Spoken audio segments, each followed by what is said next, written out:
Good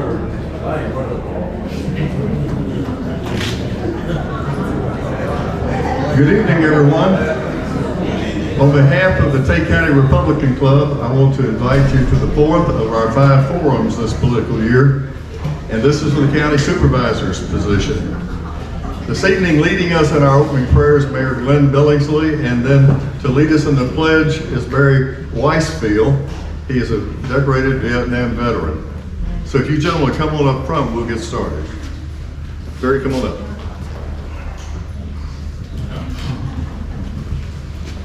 Good evening, everyone. May we bow for a moment of prayer. This evening, our most gracious and heavenly Father, we come to you once again, Lord, just tell you thank you. We come thanking you for your many blessings that you restored upon each and every one of us. We thank you for your grace. We thank you for your mercy. Father, we thank you for allowing us this opportunity tonight to come out to the meet and greet of the county supervisor. We just hope that something they say that will be helpful and useful in our eyesight and our ears. We just pray for each and every one. In our darling son Jesus' name, we hope, we pray. Amen and thank God. Amen.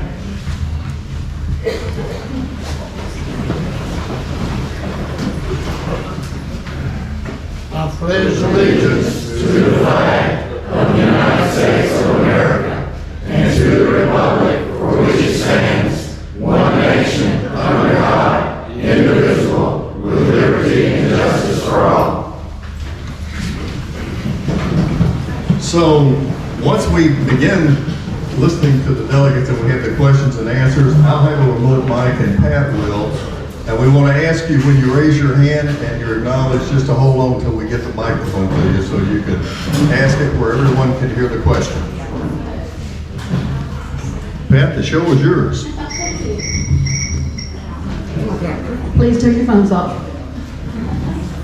All right, thank you. I'm Pat Nosnitz. I'm the chair of the Tate County Republican Executive Committee. That was John Eubanks, who's the president of the Tate County Republican Club. And on behalf of both the club and the party, we are welcoming you and excited, and thank you for attending tonight.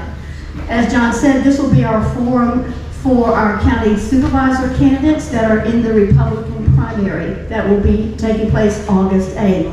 And while I'm speaking, I want to get them to go ahead and take their places on the stage. And this is how it's going to work tonight.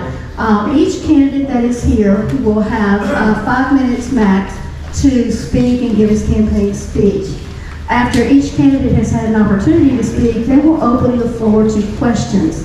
And out of respect for your fellow attendees, I ask that you limit yourself to one question, a follow-up if absolutely necessary, and then I'm going to go to other people who have questions. Once we have no more questions from the first timers, then I'll come back to you if you have a second question. I'm going to ask very politely that you do not try to debate your candidates from the floor. If you feel like you need to debate, you need to run for office next time. And I ask you also to hold on and do not applaud, because we'll need to be moving forward. I'm sure there are a lot of questions. We have this on Facebook Live as a live stream. And so we need to make sure that everyone has an opportunity to hear what the candidates have to say, that the candidates have an opportunity to speak, and that you have an opportunity to ask questions. Now, I'll be going in order of the districts and alphabetically each district. And then once we open the questions, I'll do my best to keep some order up here, but I'll try to stay in that same order. And just bear with me while we try to get this working as smoothly as possible. Again, thank you for coming. And we're going to begin with District 1.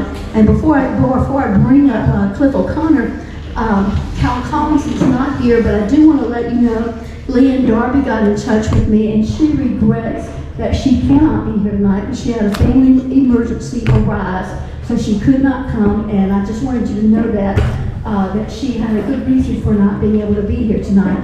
Also, I heard from Robert Carpenter, and he and his family are taking time away on vacation, so that's where they are tonight. The others that are not here, I've not heard from, so I can't really give you any information about them. So let me go ahead and begin with Cliff O'Connor, District 1.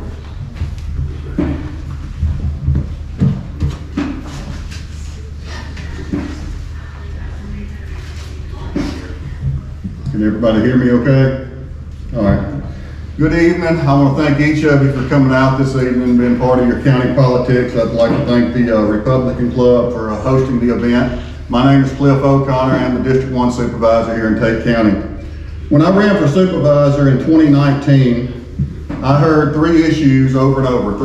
The same three complaints over and over, along with some others, but these three were the main complaints that I heard. You can probably guess all three. Property taxes. Cliff, my property taxes are outrageous. What are you going to do about them? Secondly, car tags. Cliff, I just bought a new SUV. My car tag was $1,200. They're entirely too high.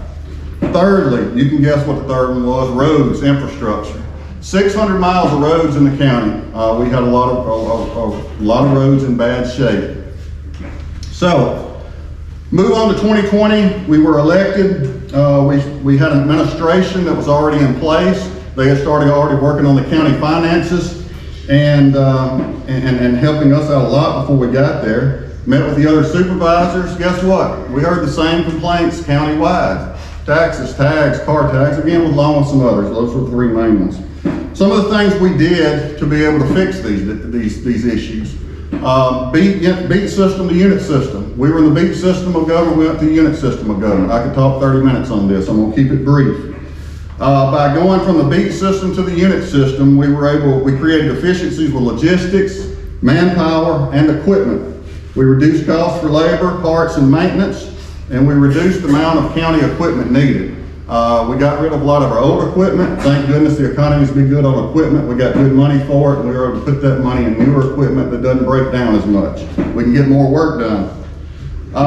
Again, this allowed us more money also to put on the roadways. Some other financial savings, we negotiated health insurance premiums over the last few years. We were able to save $2 million over just not taking the next guy in the room. We negotiated with these health insurance agents and we're able to save a lot of money there. Government workforce size, I've heard it said, y'all have heard it said, we got to shrink government. We went from 180 employees to the 140s. We saved nearly $1.5 million. We're able to give those employees substantial pay increases. Roads, with those things, the things that we just did, just a few items that we did, we were able to take out a road bond, roughly a $13 million road bond starting out. By the end of this term, we will have repaired roughly $43 million worth of roads in Tate County.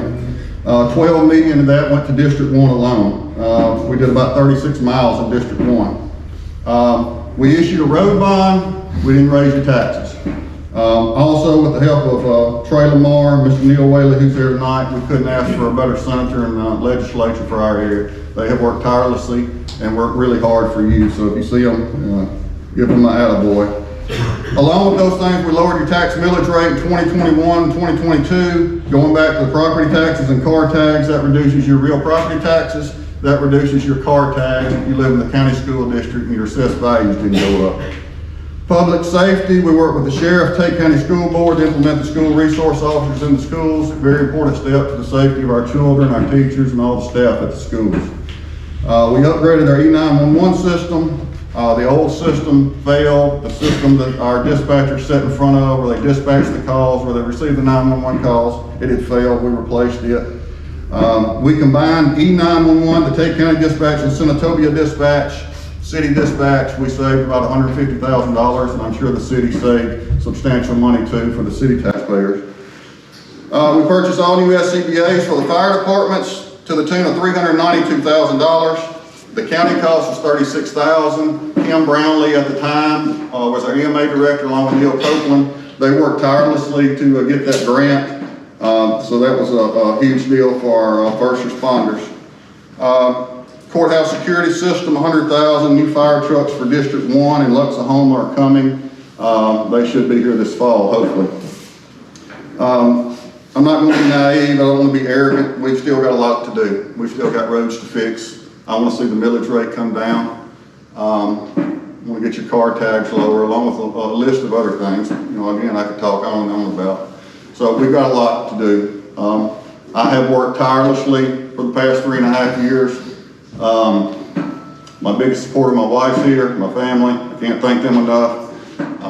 From going out in the middle of the night to clearing the roads for you, to driving a dump truck, to driving a garbage truck, getting on the end of a chainsaw, I'll do it, and I'll continue to do it if you re-elect me on August 8th. Thank you. Thank you.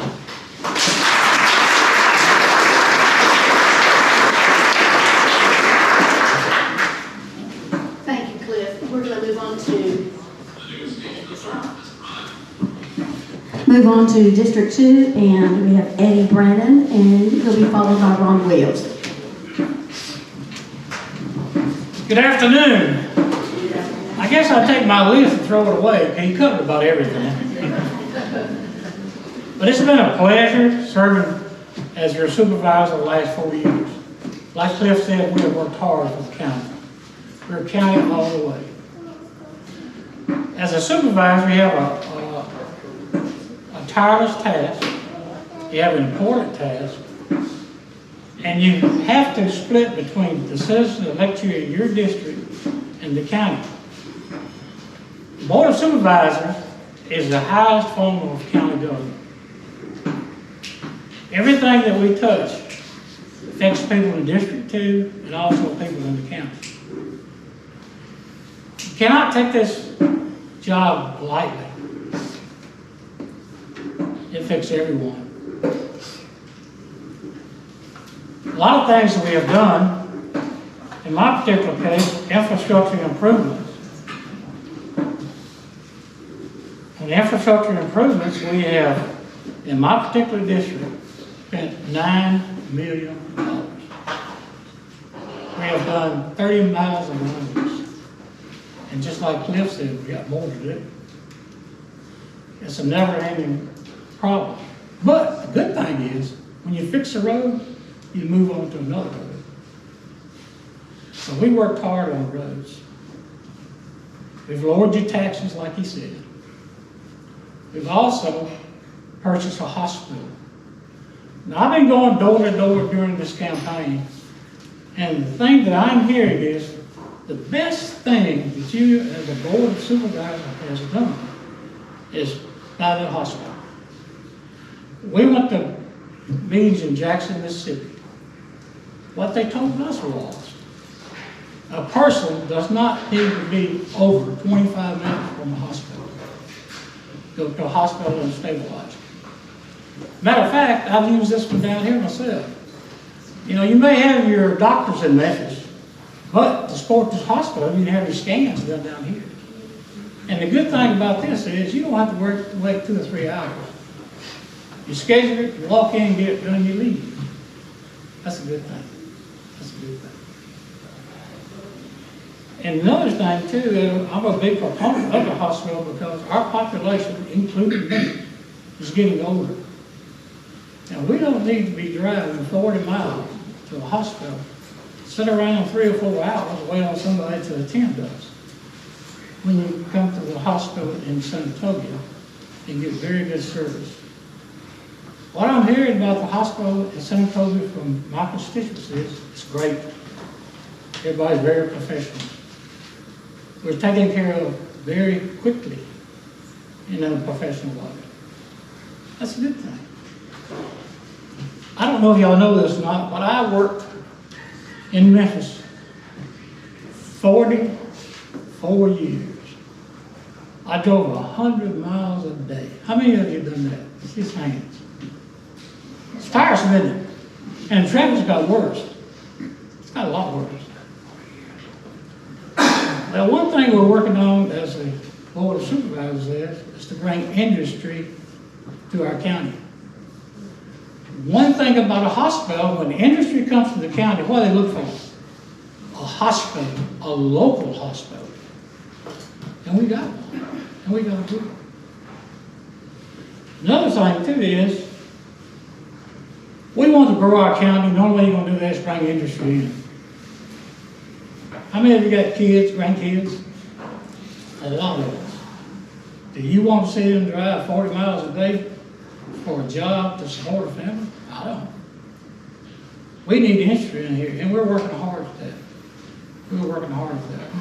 I don't know if y'all know it or not, but I bought the old Chrome Crab building from back Texas. We're saving buildings that we can save, and we're tearing down the one, but we're leaving the slab and all of of all the foundation to it. Well, why in the world are you doing that? Well, the reason being is, when a person comes in and looks at the footprint of the building, he can take his measurements and he knows what he can use that building for. Plus, it'll save money on the front end. So there's a lot of things we're doing. You know, as board of supervisors, we think out of the box. We don't go traditional stuff, we think out of the box. You have to think out of the box. You know what I tell my fellow supervisors? This may sound corny to y'all. I said, look, Tate County is a shining jewel of North Mississippi. And us as supervisors, what we've got to do is just to shine it up. We want to bring people in here. But people we got in here, we want to also have them pay their fair tax. Thank you. That's it. That's it. Wrap it up.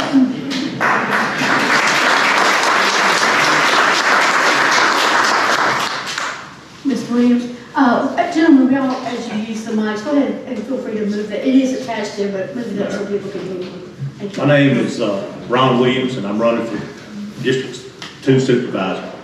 And I want to thank my wife and my dad. My dad has been my biggest campaigner, and I'm fixing to get my wife and some of my kids in this last part of it. But I'm married to Donna. She used to be a herring from Savage, Mississippi. That's where we live. I worked for my dad up until 1998, and he turned the business over to me, the milk business. And we run it for another 23 years, and we decided to close it down. I have a business with my wife and my 5 boys. We do dirt work, construction type stuff, clearing and everything. So I know the finances, I know about budgeting and everything. And I'm proud of Cliff and Eddie, they're friends. Everybody up here is a friend to me. I'm not gonna talk bad about any of them. Sometimes I don't agree with what they do, but I'm a human being. I can make mistakes too, just like they've made a few mistakes, I think. But, you know, I'm not gonna badmouth them like a lot of people do. You know, when you're out campaigning, you hear this and you hear that, but you gotta just do the best that you can. And, you know, they know more about what's going on in the county because they've been in there for 4 years. I've been going to meetings and listen, and I think they do, you know, what they need to do. But I think I can bring some improvements, and I just ask you for your vote and to just pray about it. But I think any gentleman up here would do a good job, and I thank you.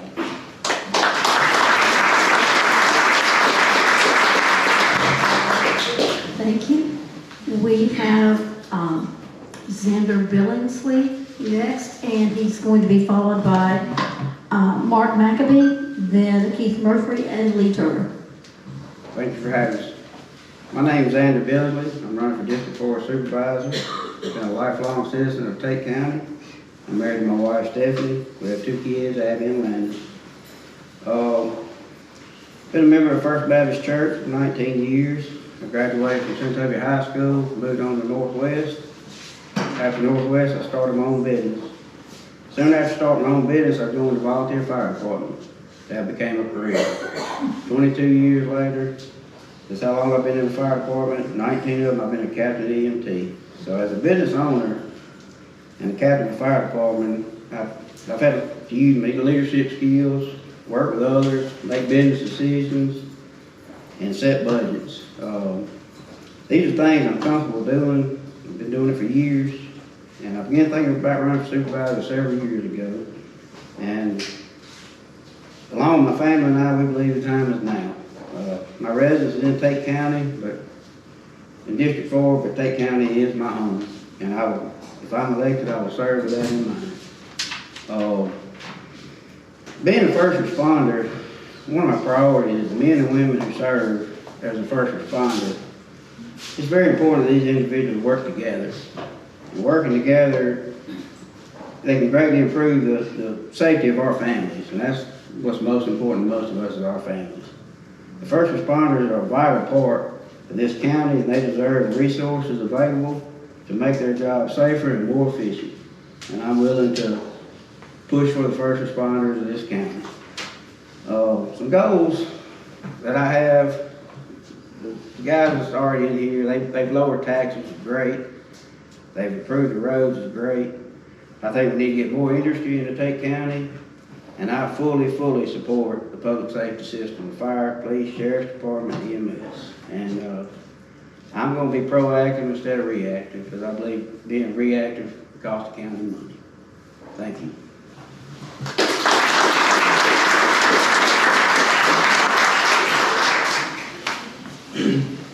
All right, I'm gonna get my eyes on here. I have to put it on my phone, because if you hear the paper will rattle off of the microphone. But my name is Mark McAdoo, and I'm running for District 4 along with Xander. I was born and raised in Tate County. I've been here all my life. Got 3 kids, 3 grandkids. My wife, Stacy. We just celebrated our 20-year anniversary. So we are fully invested in Tate County. I graduated class of 1991 from Independence High School. I went on to Northwest and got my associates at Northwest. Later on, I went on and got my bachelor's of science. Started my management career here in Senatobia. I was working at, back then it was Sunflower in Senatobia, now it's K's. But I had a businessman in town that owned a business. And he called me aside one night because he seen something in me that I really didn't see in myself. But he asked me to come and talk to him. And I went and talked to him. It was Jim First, a really good guy. I mean, I think highly of this man. But he taught me a lot. And I came to work for him, running his clothing store. It was a retail business at the time. And that's when it started for me. 22 plus years now in management. I've worked with the retail department. I've worked in security. I worked for AET Corporate. I worked for the railroad. And in this time, I've had experience under construction, of course, retail, in maintenance department. I've been charged of capital budgets, operating budgets. I mean, that's the norm for me every day. That's what I do day in and day out. You know, I've sit in some of these things I've talked about, and we've talked about tough decisions. You know, I think I heard you talk about tough decisions in one of the last times, and you know, and that's you know, those are hard times when you have to make a tough decision. But at one time that was my norm. I had to do that. The things that I bring to the table, and I got like 5 points here, but we need to be sensible about how we operate. You know, Tate County is my home, and I want to see my kids thrive. I want to see the people thrive. So, you know, I think we should listen more than we speak. Those are the things. That's one of the things. You know, remember we work for the people that elected us. If I get this job, I work for you, and I need to be able to listen to you, and I need to be able to do the things that I can do for you to make your life better. I think we should do what we say we'll do. As long as we shouldn't say it if we can't do it. We should research it. We should be the ones to be able to say that we can do it and back it up. Be transparent. I think that's important in this day and time, to be transparent in how we operate. To how we spend the money, we should be transparent. And basically, you know, what my dad taught me all my life is don't spend more than you bring in. You know, I think you got to think sensible about these things. I'll start by, going line by line on the budget.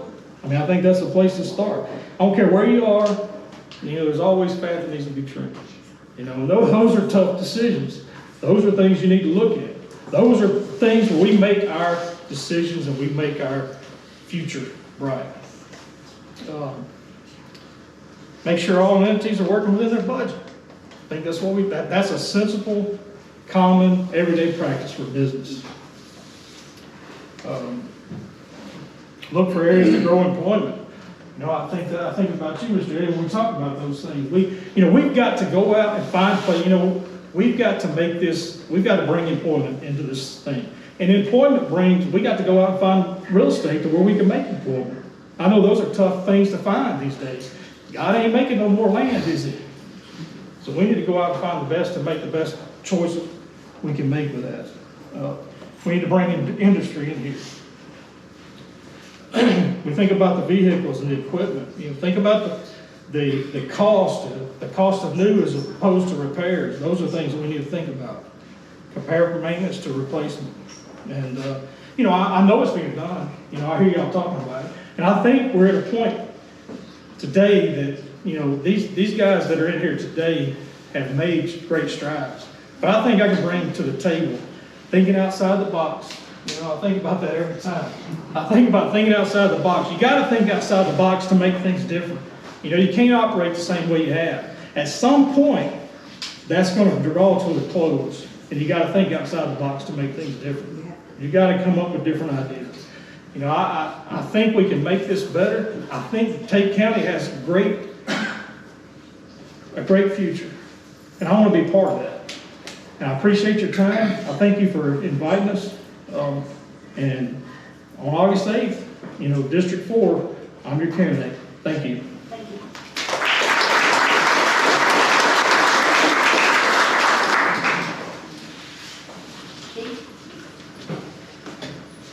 Good afternoon or night. I'm Keith Murphy, running for District 4 Supervisor. I'm sitting here listening to everybody speak, and it's kind of hard because I have no record as supervisor. So what I'd like to do is direct you to my Facebook page to read my biography and what I feel like qualifies me to be a good supervisor. But what I'd like to do tonight is just in the mindset of a job interview. That's really what this is. I'm asking people to consider me for a job. I'd like to share with you what I think are some of the major qualities that we have to be a supervisor. The business aspect, I think all of us up here would check all the same boxes. We talked about taxes and talked about good road maintenance and all that kind of stuff. But when I go out into the community, and I've been to a lot of houses the last several weeks, and I never have anybody ask me about the budget or about some of the other things that we talk about so many times. I get the sense that what people in Tate County want is they want to be heard when there's an issue that affects them adversely or sometimes positively. People want to feel like that they have representation in the people they elect. So what I'd like to share with you right now is 3 qualities that I think I can bring to the job of supervisor. Number 1 would be communication skills. I've learned all my life how to communicate with people. That doesn't mean that I can solve every problem or answer every question, but I have the ability to talk through issues that people have. And boy, there's a lot of issues out there. A lot of people have a lot of differing ideas about where they want Tate County to go in the future. But it's imperative that we have people in leadership that is able to listen, that's able to talk through issues and try to come to common agreement. You can find polar opposites on most issues. Some people want Tate County to stay the same and not grow. Some people want it to grow, maybe too fast. We have to be able to communicate with one another and come to some kind of middle ground where we can all get some of what we want. We all are not going to get what we want, but we need to be able to strive for the best solution to the problems that come our way. The second thing I think I would bring to the job is negotiating skills, and that's really the offspring of communication. And once you identify issues and problems or visions or possible great things that you want to do in the county, you have to be able to sit down with people and negotiate how you get there. I believe in my personal life and my personal business, one of the greatest assets that I think has helped me to be successful has been having a vision for where I wanted to go and what I wanted to do. But in order to do that, there were many times I had to sit down with bankers and I had to convince them that my vision was worth them backing me or funding me. And so through all of those types of situations, I learned how to not just approach things from my own personal agenda or my own personal way of looking at things, but trying to see how other people also look at things. In other words, when I'm sitting down with my banker, I'm encouraging him to talk me out of what I'm trying to do, because if there's something that he sees that I don't see, I want to know and I want to correct the process that I'm taking. The third thing that I would like to bring to the job of supervisor would be enthusiasm. I have been so blessed so far to be out talking to people all over District 4. When I first decided to run, many people told me that I was crazy, and why in the world would you run for supervisor, because you can't please anybody. Well, I'm honestly, I haven't met a lot of those people. I'm sure they're out there. I'm not naive. But I've met a whole lot of wonderful people that all they want to do is raise their children, cut their grass. They want to love where they live. And I'd like to be a supervisor that encourages that. For us to take pride in where we live and to love our neighbors as ourselves, as the golden rule. I want us to be positive when people talk about Tate County that are Tate County citizens. I want them to be proud of where they live. So those are the three things that I feel like that would accommodate me or qualify me to be a good supervisor. The business aspect will take care of itself. Thank you. Thank you.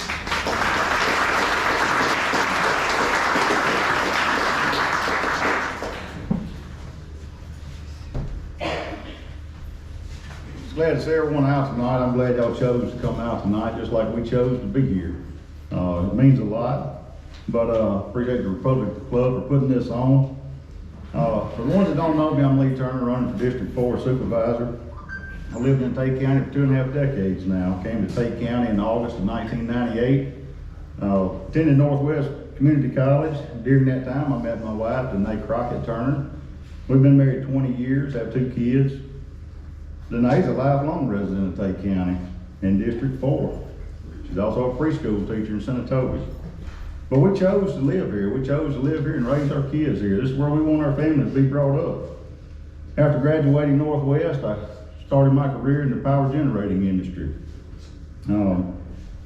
After that, I had the opportunity to work in many other industries. I've been in the crude oil and natural gas pipeline industry. I've been in the heavy equipment and maintenance industry. And on top of that, I've had my own small business since 2005. It includes excavations, equipment sales. I've got a small sawmill and run a few cattle. But we love Tate County. We love the small town atmosphere here. We're active members of Luxoma Baptist Church. But I've been saying that the number one thing Tate County has that makes it great is the people. There's a lot of good people here. Everybody up here is we love this county. We love the people. As supervisor, I promise to hold this position with honesty, integrity, accountability, and be transparent. Tate County's home in the Northwest. We train people to go work jobs in other places. We need more jobs here. Our county school attendance numbers are lower than they've been in 20 years. Our 65 and older crowd's increasing. What needs to happen is we've got to have some industry come into this county. We've got to have jobs here. That's what's going to help with our millage rate. That's what's going to help with lowering our taxes. And it's also going to make us attractive to families to move here. That's what we need. And we've also got to strive. We've got to strive to improve our EMS, our law enforcement, our volunteer fire departments. Those are services we can't live without. We have to have them. If elected supervisor, I will work with all departments to figure out ways to overcome the challenges that they face, the issues that they face. I'll work with other supervisors, state legislators, other officials, to keep this county moving forward. That's what it takes. It's refreshing to see so many people running for office. It's just a sign that there's still people willing to serve their community.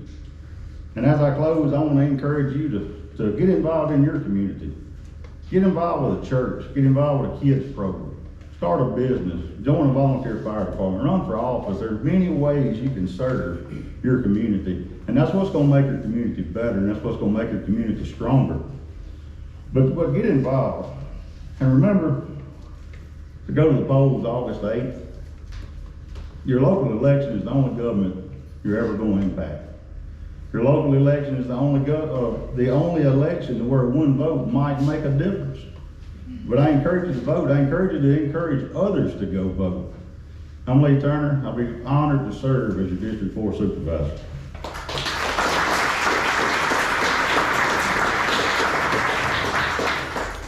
Start with Ben, and then Daryl Rick, Benjamin Hamilton, then Daryl Ricks, and then Dick Stepp.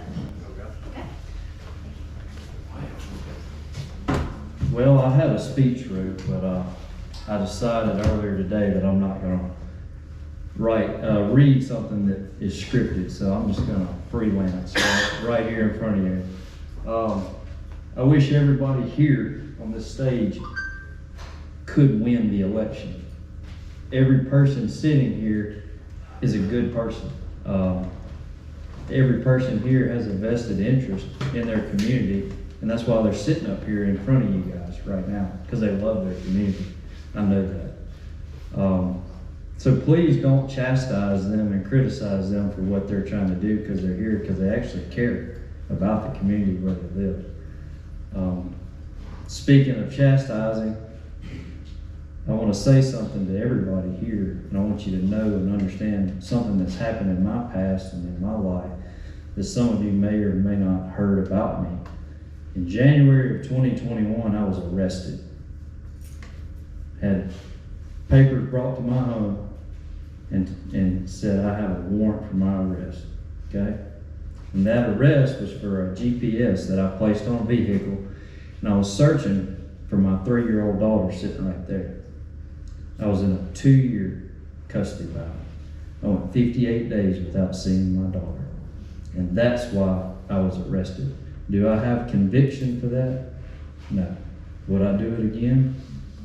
You bet. I'd do whatever I could to find that baby. That's guaranteed. My wife, my 3 kids right there, that's my life. I work hard for them, and I work hard for Tate County. I work hard for District 5. With that being said, I've cleared the air. Now I want to tell you a little bit about me. I'm not born in Tate County. I was born in Olive Branch. Hamilton Circle, right there at Goodman Road, where Corky's Barbecue is. That's where I grew up. When I graduated Olive Branch High School in 2003, I came to Northwest on a rodeo scholarship, rode bulls. When I finished college in 2006 at Northwest, I went to the University of Mississippi. I got a business degree from the University of Mississippi. I worked for 6 years during the day, and I went to class for 6 years at night. And that's how I got my college degree. After that, I've only ever had one job in my life. I started pushing a broom for a construction company that I now own, that I purchased from the owner, who some people may think my father owned it, but he didn't. He just worked there too. I moved that business to Tate County last summer. I live in Greenleaf. I love Tate County. I want to work hard for District 5 to make District 5 and my community where I live a place where people desire to be. I want the other 81 counties in the state to say, wow, they got it going on up there. They got a college, they got state championship football teams and baseball teams, they got money going into their school system, they got money going in, look at their SWAT team, look at their sheriff, look at their parks, look at their economic development, look at all these things Tate County has. I want people in Gulfport, Mississippi to talk about us. I don't have Facebook, so I'm gonna let this lady down here take care of the Facebook. Y'all can take care of the Facebook. You're not gonna find me on Facebook. We got an email address, benjamin@hamiltonfortatecounty.com, or you can stop by the old Sal Grocery Building at Palestine Road. Some of you may be familiar with that. I had a lot of things that I wanted to talk about up here, but everybody up here has about covered everything that I wanted to say tonight. But I just want to introduce myself, tell y'all that I will work extremely hard for Tate County and for District 5. And if on August 8th, if you think that you want somebody that wants to work hard for you, I'd be honored to be your man. Thank you for your time.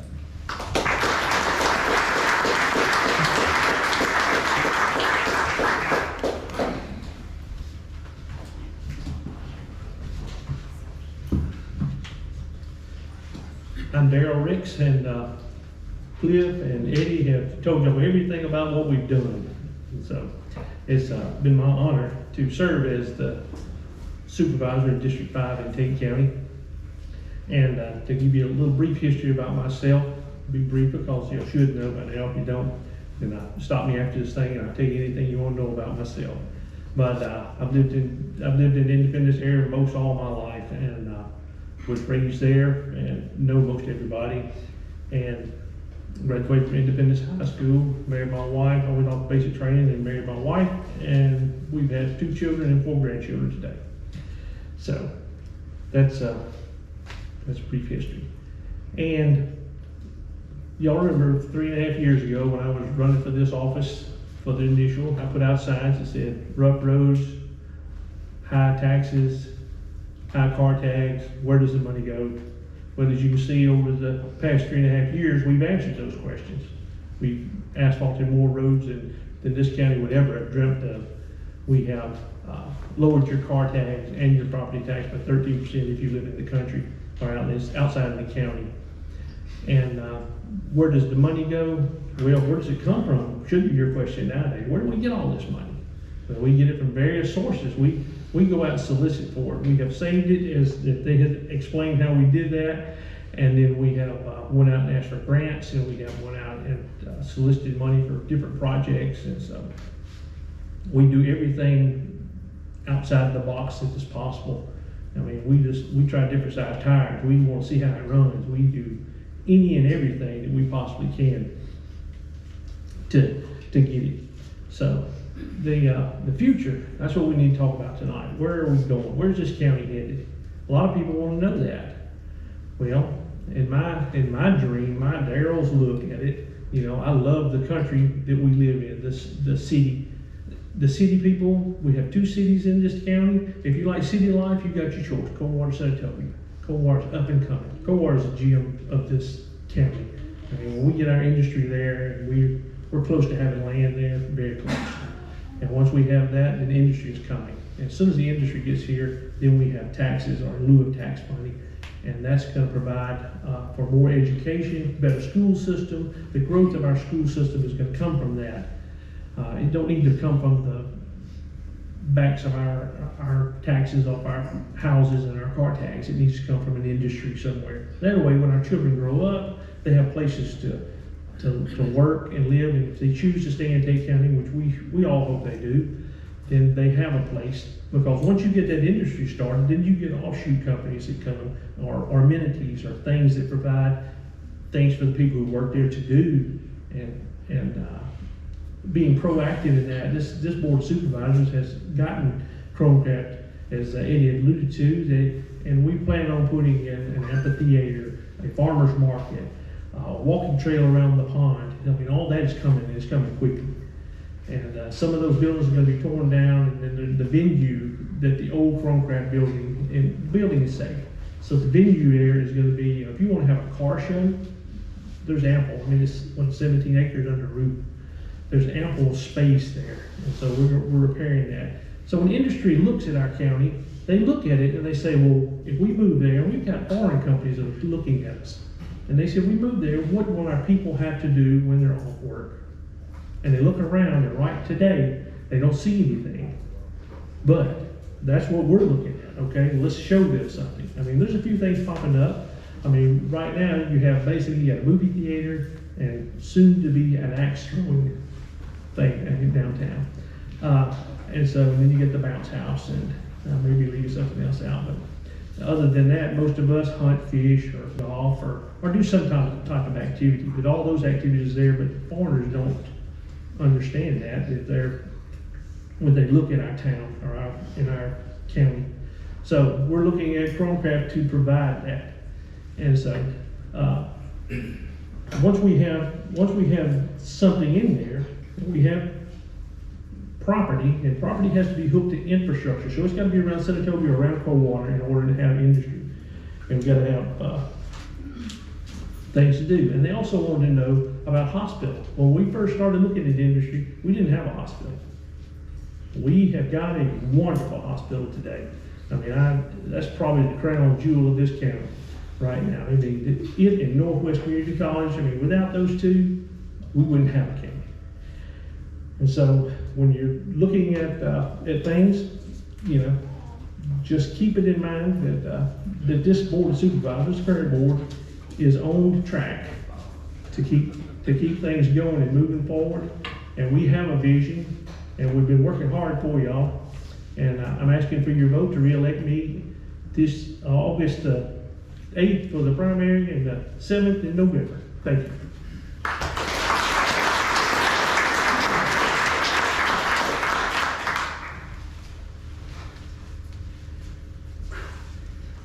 I got nervous.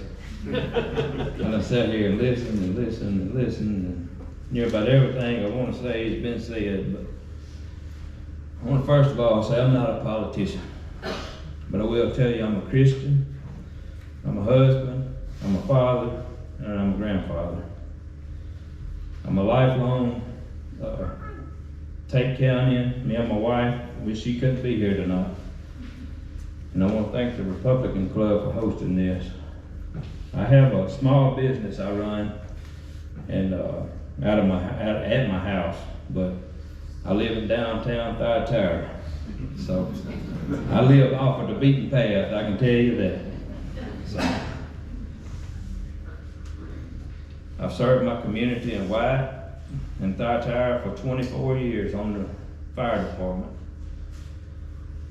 and you know, I want to serve not just my community, but I want to serve whole Tate County.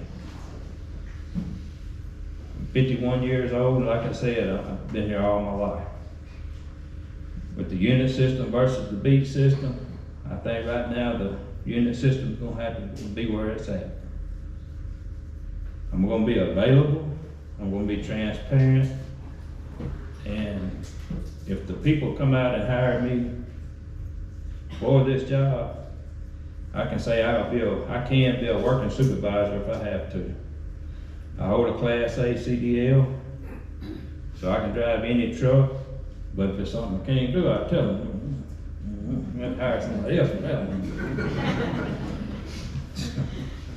I mean, I know the roads are getting better, the taxes have been they've been going down, and I want to continue to see that happen.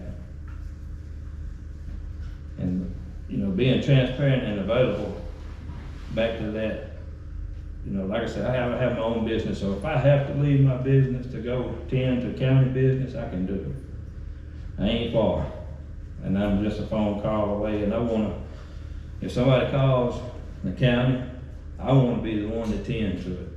I don't want to be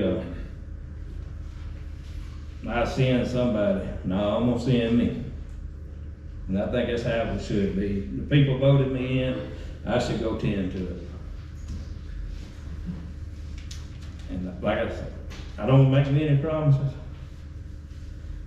but I will leave it better than I found it if the people hire me to do this. I'm gonna be short and sweet. I'm out.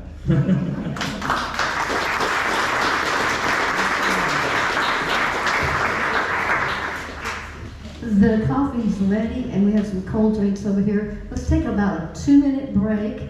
Let these guys catch their breath, and please come back and take the seats quickly. Thank you.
have questions.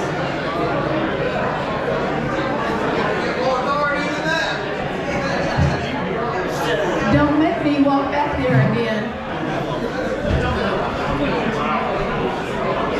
You're stealing my thunder. I'm gonna have to go back and get it. All right. Excuse me. Hello, everyone. So last week was a nothing burger when it came to questions and answers. Please don't give me a nothing burger tonight, okay? Don't give these candidates a nothing burger because they're here for you to ask them questions. And that's all I wanted to say. If everybody will take their seat, we'll let Miss Pat take over again.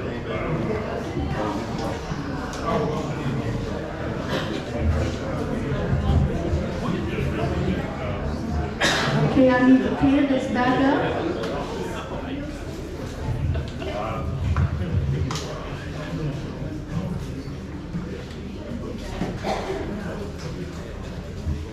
While everybody's getting situated, let me remind you again that October 17th, we will have a general forum for all of the candidates that will be on the November ballot running in Tate County for Tate County offices. That means that you'll have your Republican nominee that will be selected in the primary. You'll have the Democratic nominee that will be selected in the Democratic primary, and you'll have independent candidates here. So if you know any of those folks that are not Republicans, you can remind them October 17th. We'll have another candidate forum here, 6:30, same location, and they're invited to come and speak. Okay? All right, looks like everybody's loaded and ready. So let me get a question. Sure, I'll go first. My name's Lee Robinson.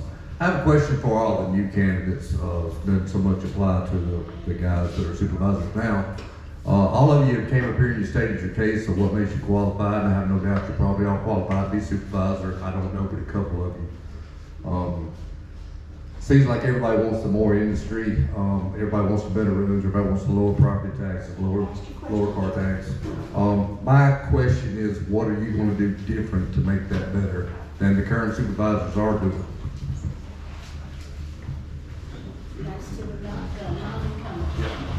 All right, that's addressed to non-incumbents. So we'll start with District 2, Mr. Williams. I don't really know what you can do different. You're gonna have to work. You want to go to the microphone? You go to the Oh, okay. microphone. My bad. I don't know what you can do a whole lot of different because you don't really know in that situation until you're really involved in it. And what the other supervisors, it's gonna take 3. You have 5, you gotta have 3 votes. But I'm all for bringing the industry in. I'm all for strengthening our schools. You know, all of my grandkids go to Strayhorn School, and it's a pretty good school. But I've got one granddaughter who is exceptionally smart, and she's been in college, and she says Tate County schools do not get her ready for college. Now, she's past nursing school, and she adapts real good. But to get industry in, you've got to have a strong school system. And we need to work with our legislation. Our legislation needs to fully fund our schools instead of relying on the county to have to come up with so much money. They left a lot of money on the table, and I think they need to step up and do their job. And then, you know, if you get a good education system, that will help bring these industry in if we can find the land to have an industrial park. That's my opinion.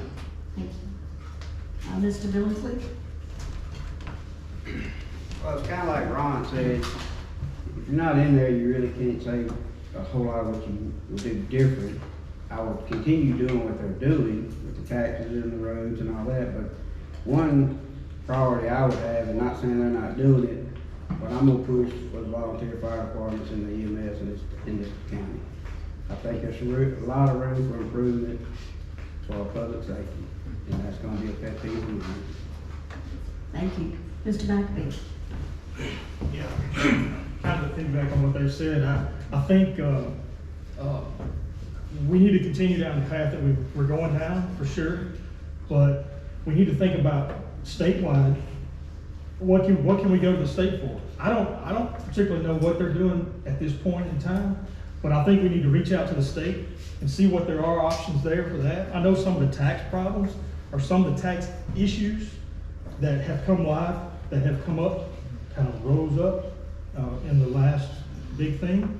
I think we might could reach out to the state and say, hey, what can we do different?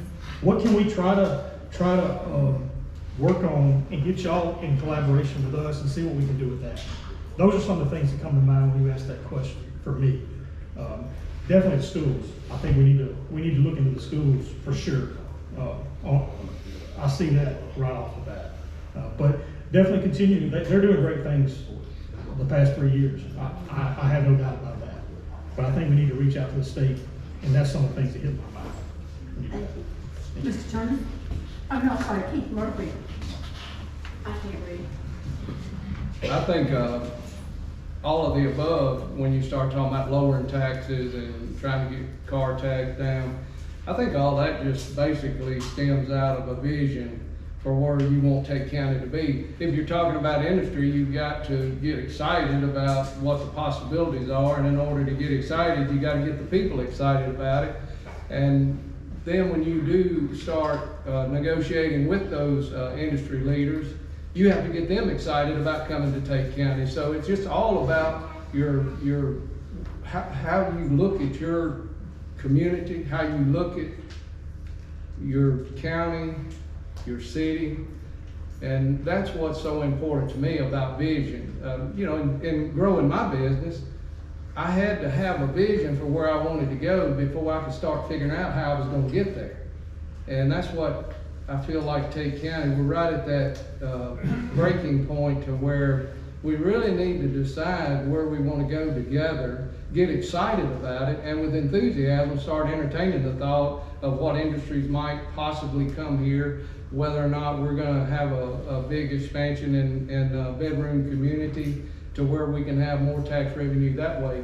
But it's just going to be a culmination of all of those things that are going to slowly bring, whether it's property taxes, car tax, or whatever. So I just feel like it's a concerted effort to get the people in the county on board with the vision that I believe the Board of Supervisors and the Economic Development Council is going to have to provide for the county. Thank you, Mr. Turner. That's kind of what everybody said. We've got improvements in everywhere. Always will have improvements to make everywhere. But I agree with the schools. That's a place to start. Tate County's got 3 interstate access points. We've got, that's a good place to start. There's plenty of avenues to look at. Your agriculture and forestry is a big part of Mississippi's economy. I think we're lacking in that part in this area. But there's different avenues, and there's also a lot of, your smaller businesses in Memphis, your mom and pop shops that's got 20 and 30 employees. They're looking for places to go.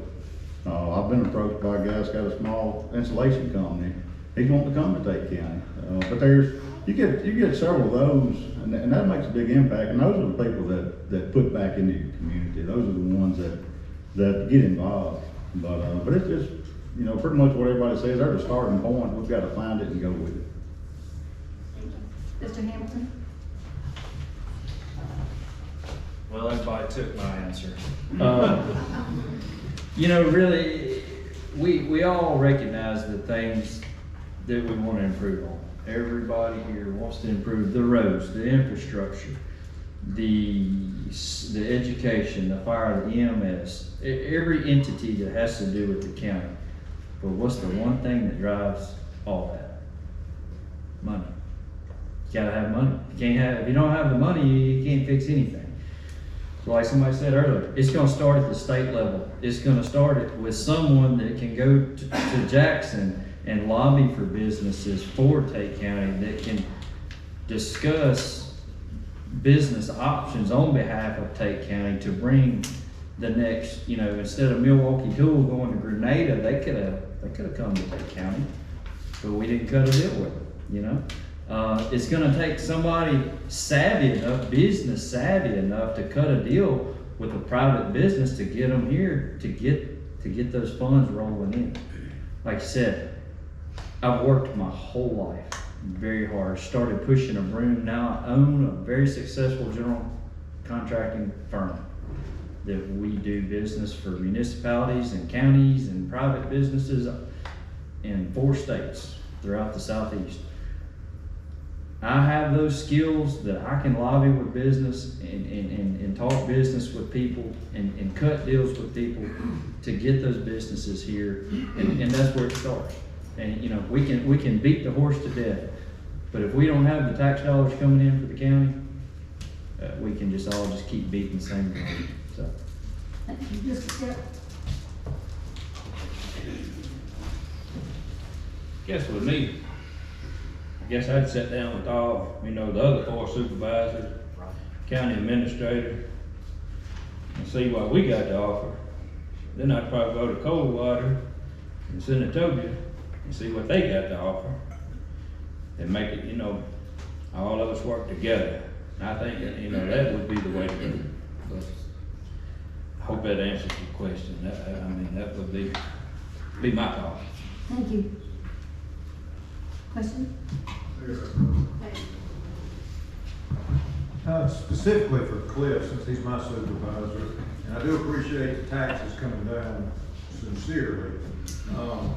Some of that was through attrition. I assume you want to keep lowering them in the future, and then where are you going to find, since you can't have much more attrition on the job, where are you going to find the money available to lower taxes, if that's your plan? Well, we're always looking for more lines of revenue.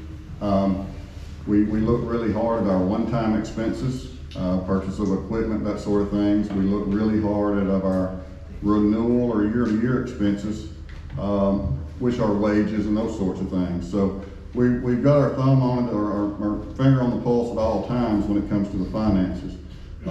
Mayor, I can't thank you enough. I know we didn't have the smoothest road in the beginning, but we're working well together now. Really appreciate that. Y'all been great to work with, and I hope we can work even better in the future. So thank you. Thank you. We've got questions coming in as people are watching this live stream, so periodically I'll be coming to 1 or 2 of the same people who are asking questions for folks online. Okay, we have an online viewer who wants to know, if elected, how do you plan on helping the county grow? And how do you look at the housing as far as bringing in new families? Might be kind of redundant. Helping the county to grow and how housing impacts the growth of the county. You mean start from the back and go forward this time? All right, Mr. Stitt. We'll break it up a little bit. Oh, really? I guess it's been answered already. Education and industry is going to be the one way, the driving point of getting folks to come here. And, with the hospital they talk about, I think that'd be another way of getting people to come here, but it's going to be jobs, just to get people to come in here. All right, Mr. Ricks. County growth and how the housing contributes to that. When you look at our county is made up of small acreages and 2 towns. Well, the people who are looking to move to the country, they're looking to move to the country. They want to be able to shoot in their backyard. They want to ride their 4-wheelers or have their horse or something like that. And so depending on the acreage they homestead on, and that's what we have to offer. We have acreage. We have 1.5 acre lots is the minimum in the county. And then you can have a 600-acre lot where you have a hunting preserve for yourself. But that is the draw. And right now we're viewed by the people who live in the suburbs and the cities that are getting dangerous by the day. And they're looking for the safety of this. We're becoming a community of retired people. Without the industry in this county, that's what we're going to become. We get the industry in here, then we're going to see the individual families come back through to us like that. And so the vision for it is people want to come here, build a nice home, and have a peaceful life. Thank you, Mr. Hamilton. I'm sorry, I'm about half deaf. Can you repeat the question, please? There was a question asking about how you would work to increase the growth in the county and how family housing, am I correct? Single family housing would impact that. How do you look at the housing as far as bringing in new families? How do you look at housing in terms of bringing in families? Well, I think that was what kind of brought up, previously. We, in bringing in new families, if that's what Tate County decides that they want. I can tell y'all right now, I own a construction company. I build buildings for a living. I want to be a District 5 supervisor, but guess what I also do? I farm. All right? There's other people maybe in this room that farm, that are in ag business.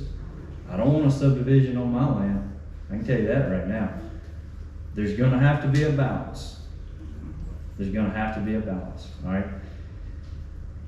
I don't want DeSoto County for Tate County. My home where I grew up is a golf course. I don't want that for Tate County. I saw my home get developed. I don't want Tate County to be developed like that. I want it to be a jewel, a diamond. We've got enough jobs here to support the people that live here, okay? How many people get on 55 highway and leave Tate County and go north every day? Every day. Let's just take care of our own. Let's just take care of what we have, manage what we have, and the rest will take care of itself. Does that answer your question? Thank you. Mr. Turner? That's one of those questions I think we're all going to have the same answer to. Since 2018, we've had 758 new home permits issued. Housing's growing. We just got to come together and come up with a plan and keep that growth coming, but in a controlled way. But the main thing is just got to create jobs. And that's what I said earlier. I mean, it's encourage people to start businesses. That's a great way to start. Is people that this is their home, start a business here, hire somebody here. That's a good way to start. Keith Murphy? As I've been out in the county, I've had that question asked to me a bunch of times. One of the things that keeps coming up is affordable housing. We have a lot of housing that is a little bit too expensive for young people, young married couples that won't start or houses.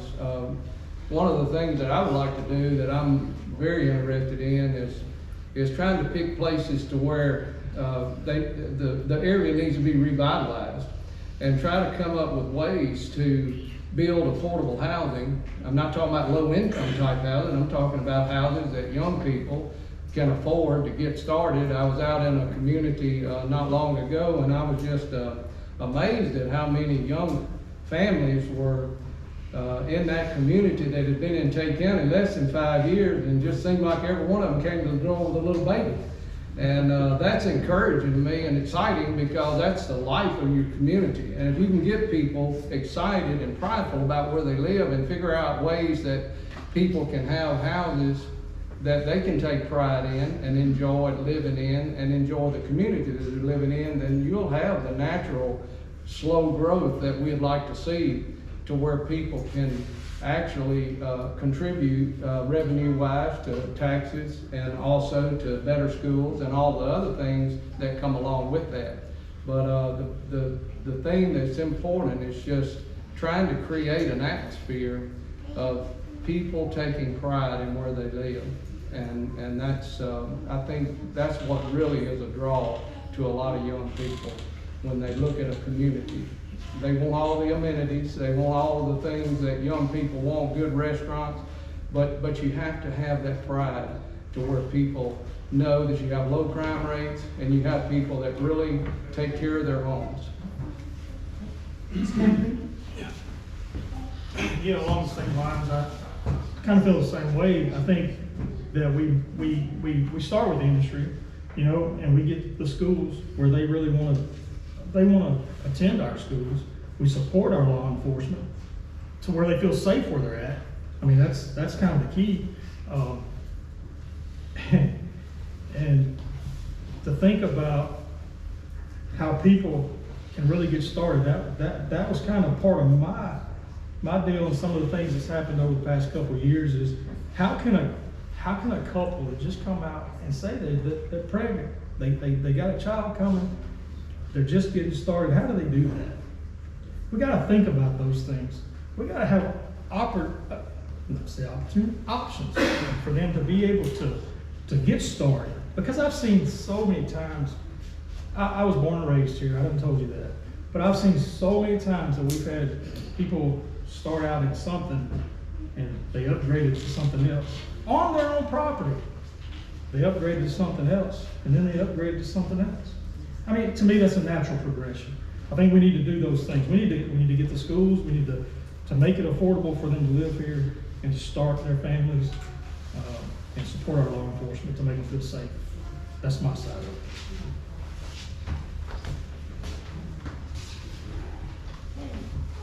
Mr. Billingsley. Well, like they said, you get businesses here, businesses bring families here, families buy houses, you get more people here, you get more better people in the school systems, and that's kind of how you grow it in steps. Gotta have the businesses, gotta have the houses, and after that, the school systems get better.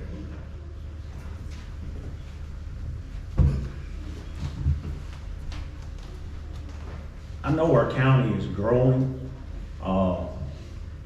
and I know we put restrictions on some, I think they've kind of reversed some of this stuff, you know. Most houses nowadays are, it's outrageous. I've got a kid building a house, and not a very big house, and it's, if I was his age at this time, I don't know if I would step out and build that, pay that kind of money, with, especially with the interest rates. But as far as bringing in, you've got to get the industry in, but you've got to strengthen your schools for your county, even though we have grown.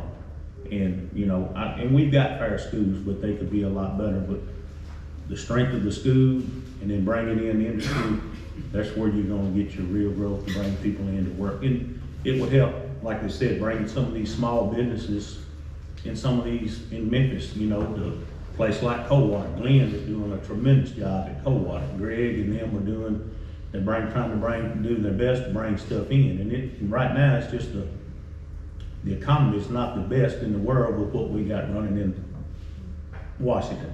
So.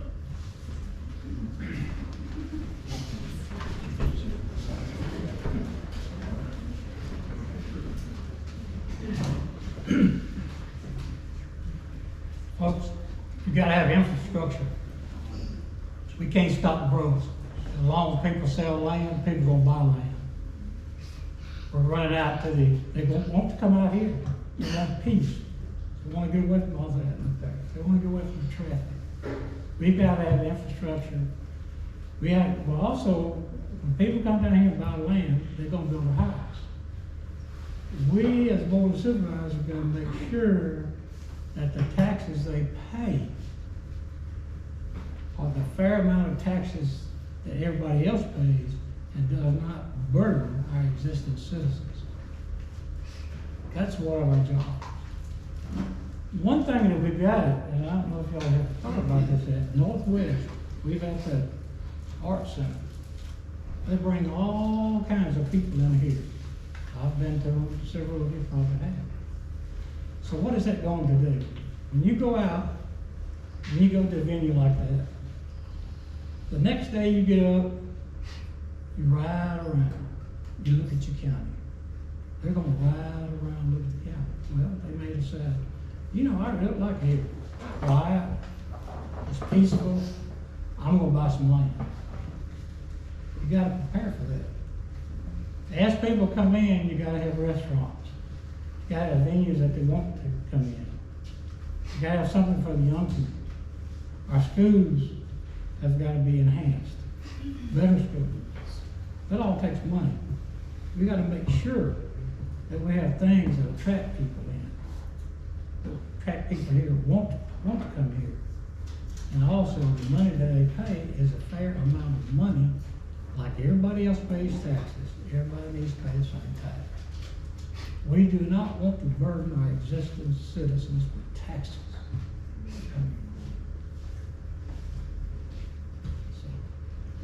Thank you. Mr. O'Connor?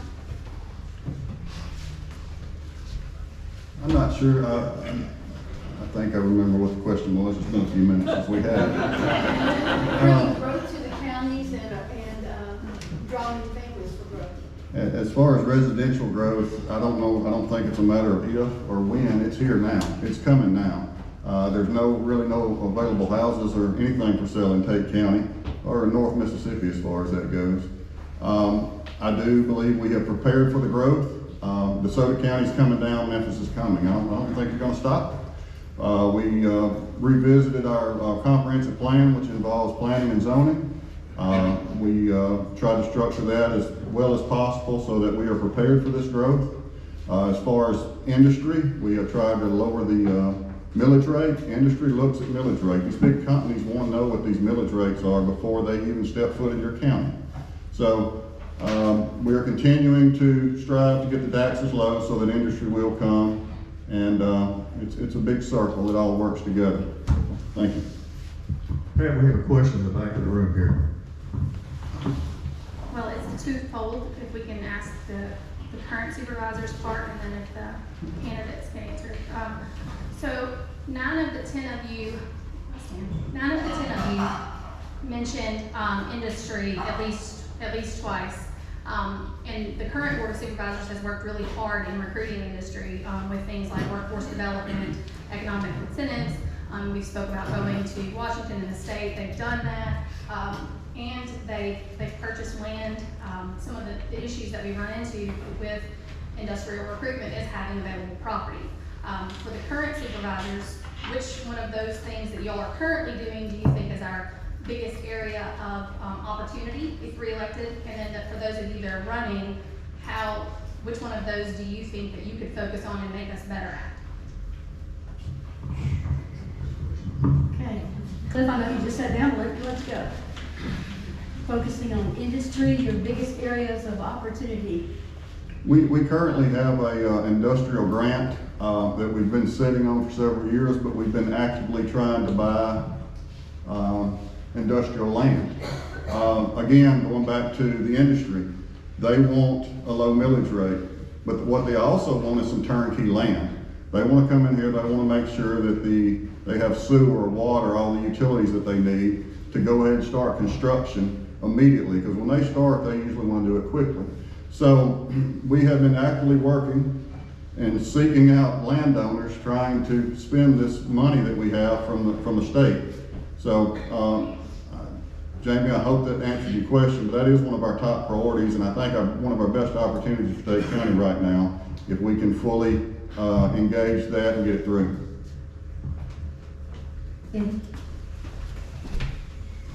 I concur with Cliff. We've got to have land. There's so much land in Tate County. So we got to have land that's just like he says, ready to go. And that's what we're working on, what we will continue to work on. That's what we've got to have to grow this county. We've got to have industry. Thank you, Ms. Williams. Let me give you all just a little bit of history. 2.5 years ago, we were at one of the conferences that the supervisors attend, and we were sitting through one of our elected courses, and State Economic Development was the speaker. And so right after he finished his speech, me and Tony and Cole went down there and talked to him and nabbed him. And we told him that where we were sitting, and that the money we had, and that we just needed some guidance. And so we started with them, and we drove back from that conference. We didn't go back to the county office. We went straight to the Economic Development office and met with Brett Henry and told him, hey, we have talked to the state. They want to help us. We want to help you. And so we got engaged with our local EDF at that point. And from that point forward, we have thrusted just as hard as we possibly can, looking down every venue and every avenue of money and ways to get industry into this county.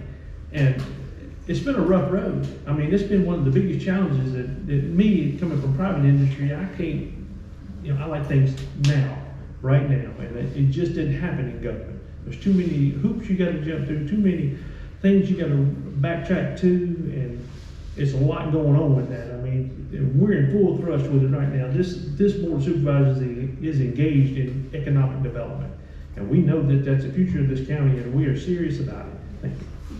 All right, Jenny, would you repeat what you wanted for the non-incumbents?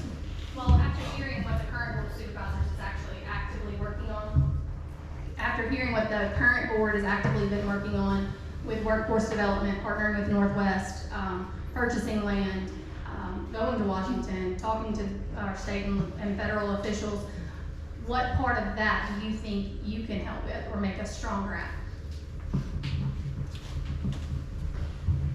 Probably just continuing what they're doing, jump on, get involved, get the layout of what they've already started, and just trying to continue and continue to work with Jackson and Washington with our, representatives for this area and see how interested they are in helping us as a county. Senator? Well, it's kind of like he said, we have to pick up where they left off or where they're headed, but as we all know, businesses are getting hammered, like in Memphis with the smash and grabs and all that stuff, so kind of goes back to the public safety. Our fire department's got a big ladder truck. That's huge for the industrial park in this town. I mean, that ladder truck can pretty much handle anything, any tall building we have in the industry in town, so we get our law officers where they can have what they need to stop the stuff like that with the businesses and stuff. They're more likely to come and because they're tired of the stuff they're dealing with, like in Memphis and stuff. Mark? Can you just say ditto? Is Sure. it? No, I mean, in all essence, in reality, that's what it is. I mean, it's picking up where they're at and knocking on doors and seeing what we can do to buy land, to purchase, to acquire, do whatever we've got to do to bring the property here to where we can have the infrastructure in place for them to come here when they get ready to come here. That's the bottom line to me in my mind. I've got a little experience with this. I've met with Mr. Herron, and like Darrell said, the issue is land, but the problem is that everybody knows that DeSoto County and Memphis is coming down here. We're not just the only ones that know that. So people that have land, naturally, they know their land is going to increase in value, so they're not in any hurry to sell it. I would probably be one of those people. In my discussions with economic development, the big issue is that most of the land that's owned that is large enough for industry to come to is owned by farmers. And I can say personally that I don't have a 401k. My retirement and my, the income that I'm gonna have when I get too old to farm is gonna have to come from the land that I own. So naturally, I'm holding on to what I have because that's my future retirement. And so a lot of other farmers are also in that same boat. One of the economic placement gentlemen that I met with said that 5 out of 6 of every piece of land that they purchase to locate industry is farmers. So naturally, in Tate County being largely agriculture, we get a lot of our economic revenue generated through agriculture. That's going to probably be a big roadblock. And so when you add the fact that land is very difficult to come by, then you look at Tate County and look at how much land we have in the floodplain, it's going to be a pretty good challenge to bring large industry in here. We're going to have to really work at it. I'm not saying it's impossible. I'm just saying it's going to take negotiation. It's going to take a lot of communication among the people that own land. And again, hate to beat a dead horse, but it's all about vision. You got to kind of set your priorities, set your vision, and then work toward it. I know there's land that people will sell, but it's gonna take negotiating with them and understanding that they're not gonna sell their land below what it's really worth or what it may be worth a few years from now. So that's gonna be a challenge, but it's not a challenge that can't be overcome. We just gotta have people in leadership that's able to sit down with people and say, what can we do to purchase your land? What's it gonna take? And then, come up with the idea and the solution. I don't agree with Keith a lot. We've got a lot of low-lying land, and that's what makes it a challenge for, land being available, for this growth and, to get these companies in here. But it's just a challenge. It's going to continue to be a challenge, and it's not anything that you can, just overcome real fast. It takes patience, it takes planning, and it takes working together to move forward with it. All right, Benjamin. Well, I cannot disagree with anything anybody said. What I think that I could do differently, the skills that I have been involved in plan development with commercial businesses, business parks, industrial business parks. We talk about bringing all these businesses in. What do they have to have? They got to have power. They got to have three-phase power. Where are they going to get the water from? Where's that water coming from? Where's that sewer going to go? Those are the things that we've got to look at. Who's going to pay for those infrastructure costs? What are those unit costs? Well, I do that on a daily basis now. I can help the planning commission come up with those costs and set a budget. That's where I think my skills are, available and will benefit the county. I guess I'd have to piggyback on some of what they said, I'd have to get in there and see what they already have going. I mean, if you go in there and try to change things up, then you may set yourself back. But, I know it's gonna take a lot of money and, whatever. And it's hard to get people to sell their land. And I understand that. I've heard Darryl talk about it before, they got grants to go spend money, but they can't get they trying to buy land. I got a friend right now, he's looking to relocate his business to Coldwater. Just like Ben said, he's looking for three-phase, and, he's looking for 2 acres, and he's got to have a three-phase power. So, I guess infrastructure would be another deal. Thank you. We've got someone watching online who is asking that we address affordable housing, because you talked about growth and folks moving into Tate County, and they'd like you to address the question of affordable housing and how that dovetails in with both traditionally built homes as well as mobile homes. So how do you balance that to bring in affordable housing?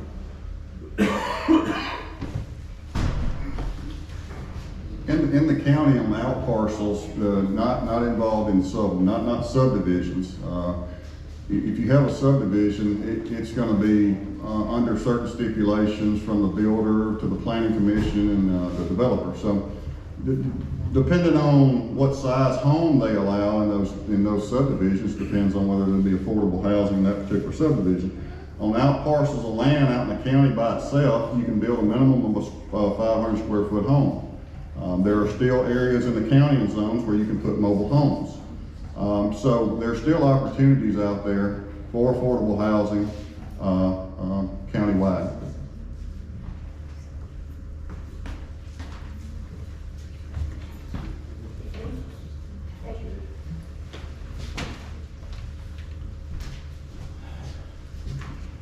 Cliff's correct. There's still places in the county where you can put a mobile home.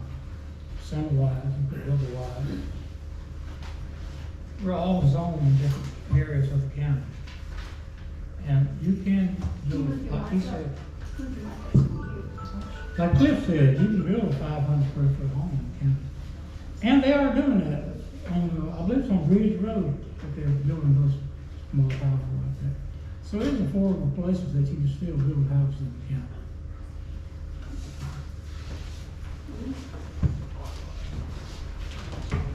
I'm not sure the county could be responsible for affordable housing. You have to build within your means. And, if you price a new trailer house now, they're not cheap, they're not affordable either. I've got a kid living in one that costs over $100,000, you know, and so I don't really see how the county would be responsible for affordable housing. That's without, you know, having some kind of government section to help build. You know, a USDA loan would be affordable housing for people, but that would be up to the person that's actually building the house. It wouldn't be actually up to the county, in my opinion.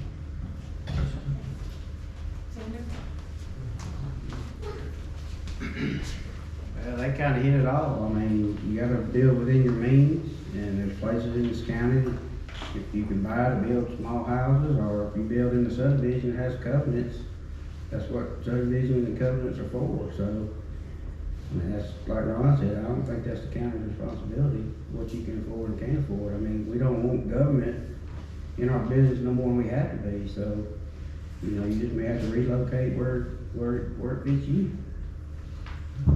I think part of that question had to do with your thoughts on allowing more or less mobile homes in the area as well. So, do you want to revisit that before we move on? And because that's an impact on tax revenue as well. You know, if you own your land, you pay the taxes on it. The county doesn't own that land. You own that land. And I think you ought to be able to put on your land what you want. Now, if it's a subdivision, then you have to go by that. But if you have land out in the county, you know, if you decide to live in a trailer house, live in one. I don't have a problem with it. Like I say, I've got sons that live in a trailer house, and that's their prerogative.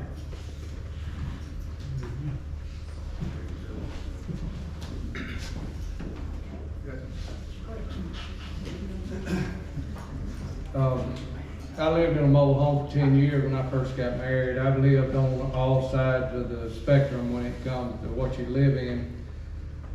But that was the reason I brought up a while ago about revitalization.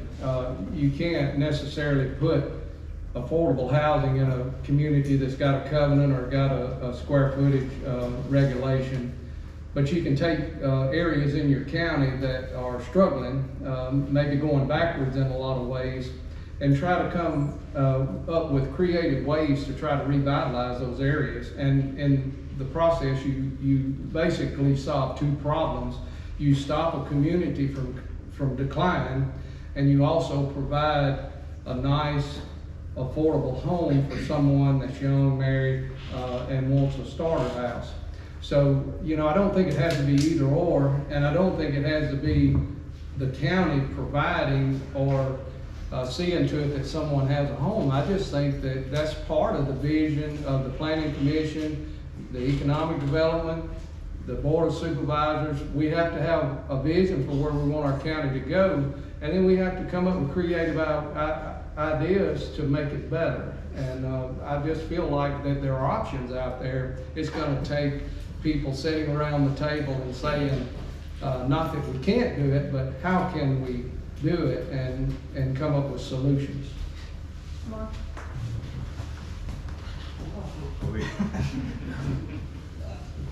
I'm probably gonna, there's so much here on this that I think needs to come out on the forefront. We can talk about, I like where you did it, Ron. It needs to be said that if you own your land, that you really ought to be able to put what you want on. As far as, I understand the guidelines. I'm all for the guidelines that y'all put in place. 5 years or less or whatever. And I'm gonna tell you what my driver is for that. My driver is for finance, for young couples. It's hard to go to the bank and say, hey, I want a mortgage for this. It's a little bit easier to get a mobile home loan. I'm just being frank, just telling you. Now, outside of that, I understand the flip side of that. I understand the taxes. I understand the tax side of that. Now, I don't personally know what we can do about that, although in my mind, I know it's a state issue. It's probably a state issue. Y'all correct me if I'm wrong, but I believe I heard it's probably a state issue that why can't we bottom out why can't we put a bottom out on the taxes for mobile homes? You know, I mean, it's thinking outside the box. Those are the things that we need to do now. I mean, when we talk about affordable housing, that's affordable housing in my mind, you know? I mean, as I said earlier, I think there's a point to where young couples need to start and progress. I think that's just part of it. That's just my 2 cents. Now, I ain't saying I wouldn't be the one, I'll go advocate for it, to the state if we have to. Whatever we gotta do to think outside the box. I understand taxes, I'm all about it. We need it, we gotta have it to operate. But somebody needs to be a voice for that. And I think we got a lot of opportunity out in the rural communities to make that happen. That's my 2 cents. That's one of those questions I think we're all going to have a lot of agreement on. I agree with Keith. There's several areas in the county that I think we can revitalize to make that. And affordable housing is different for each one of us. We all, you know, we live different lives. So affordable housing, you just have to live within your means. But there's opportunities out there. We just have to come together and be willing to work with people to get that goal, you know, to just come to a common goal and make it happen. So the question was basically put, what about mobile homes, right? That was the Facebook. That's about the bottom line. Okay. Affordable housing. I know that sure is a touchy subject in the whole county. Like Mr. Ron said, if you own your own land, you should be able to put whatever you want to put on it. If I wanted to live in a teepee, that's my prerogative. I want to live in a teepee. Nobody better be able, you know, to tell me I can't live in a teepee. If I want to go to the bathroom under a cedar tree, that's my business, nobody else's, right? But if I build a building, and I build a conventional home, we're gonna have to build that, we're gonna have to permit it, and we're gonna have to build it per building code, right?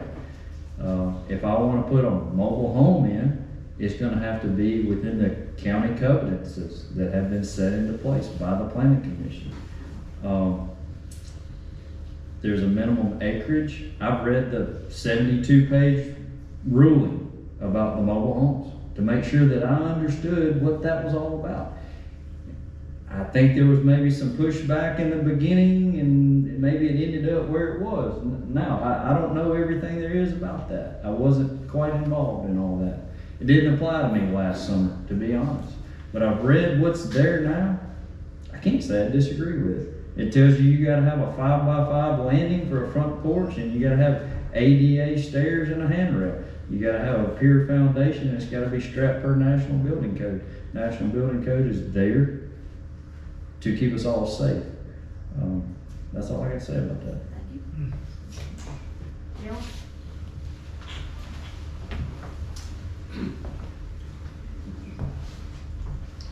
Well, I've studied this a lot. I don't know how many have studied it deeper than that.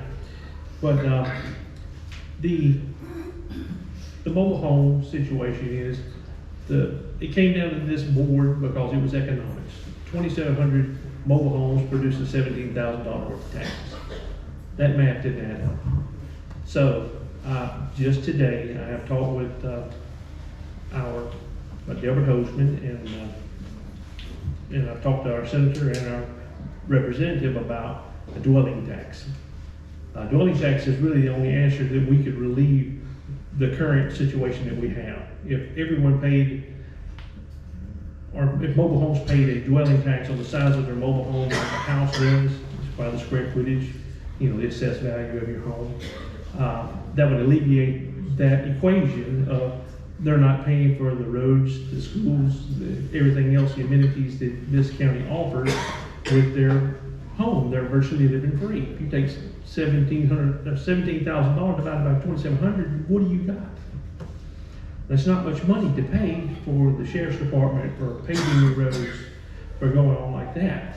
Now, as far as trailer companies, they do prey on the people who have less than great credit or no credit established. They prey on those people, knowing that that house is going to devalue over time.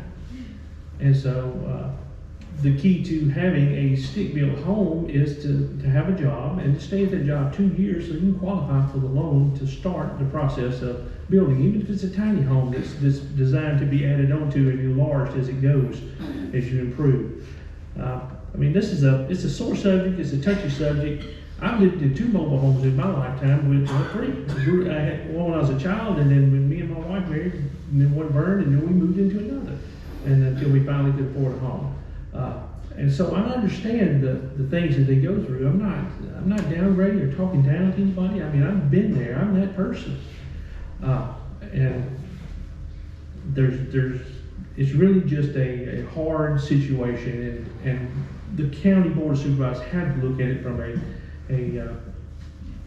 well-being of the county. Because if we let the current volume of mobile homes coming in with the law like it is, in the future, we wouldn't be able to afford anything, because all of our 402 square miles that ain't in floodplain or flowage easement has taken up my mobile home that won't pay any taxes after 10 years. Then who's going to pay everything? The stick-built houses and the little bit of industry that we have is going to carry the brunt of it. And we would have the highest millage rate in the state at that point. Thank you.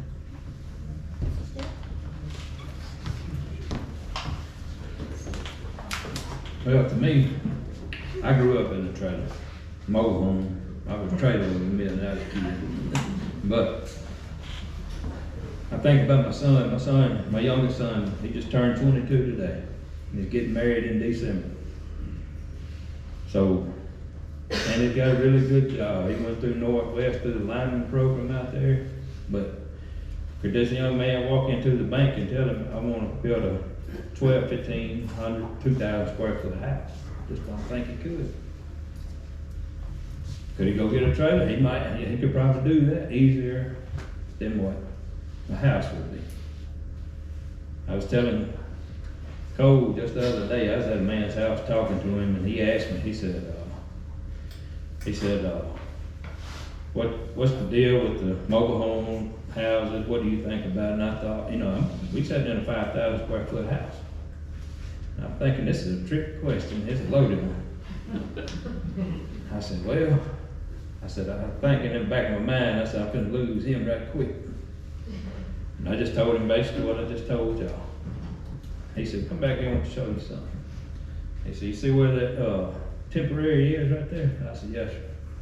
He said, where me and my wife started when we bought this land. He said, we put a trailer right there. See, we got this bit. So I think, if I worked hard, me and my wife, we worked hard to pay for our land and our house.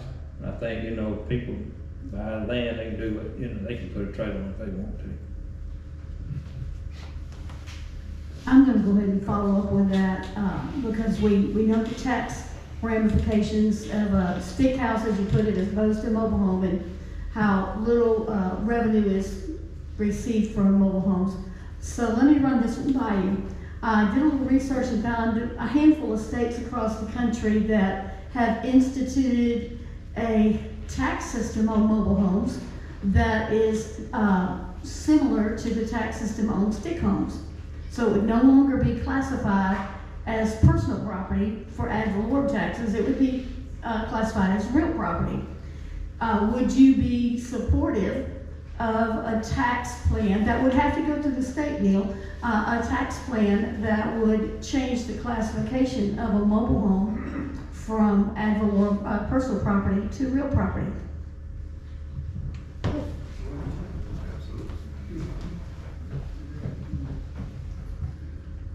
Briefly say that question again.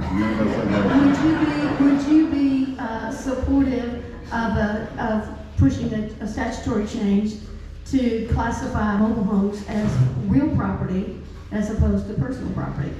Well, I don't know if that would be a Board of Supervisors call, if it would fall on the Tax Assessor Collector's Office. Actually, it would fall on the legislature, so you'd have to be the ones lobbying for it. The conversation, yeah, I'd be glad to have the conversation, okay? I do want to, can I say something about planning and zoning real quick?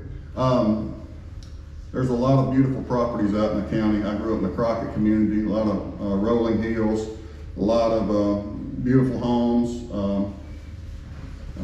quiet area. I've heard it said up here, I want to do what I want to do on my land, no matter what.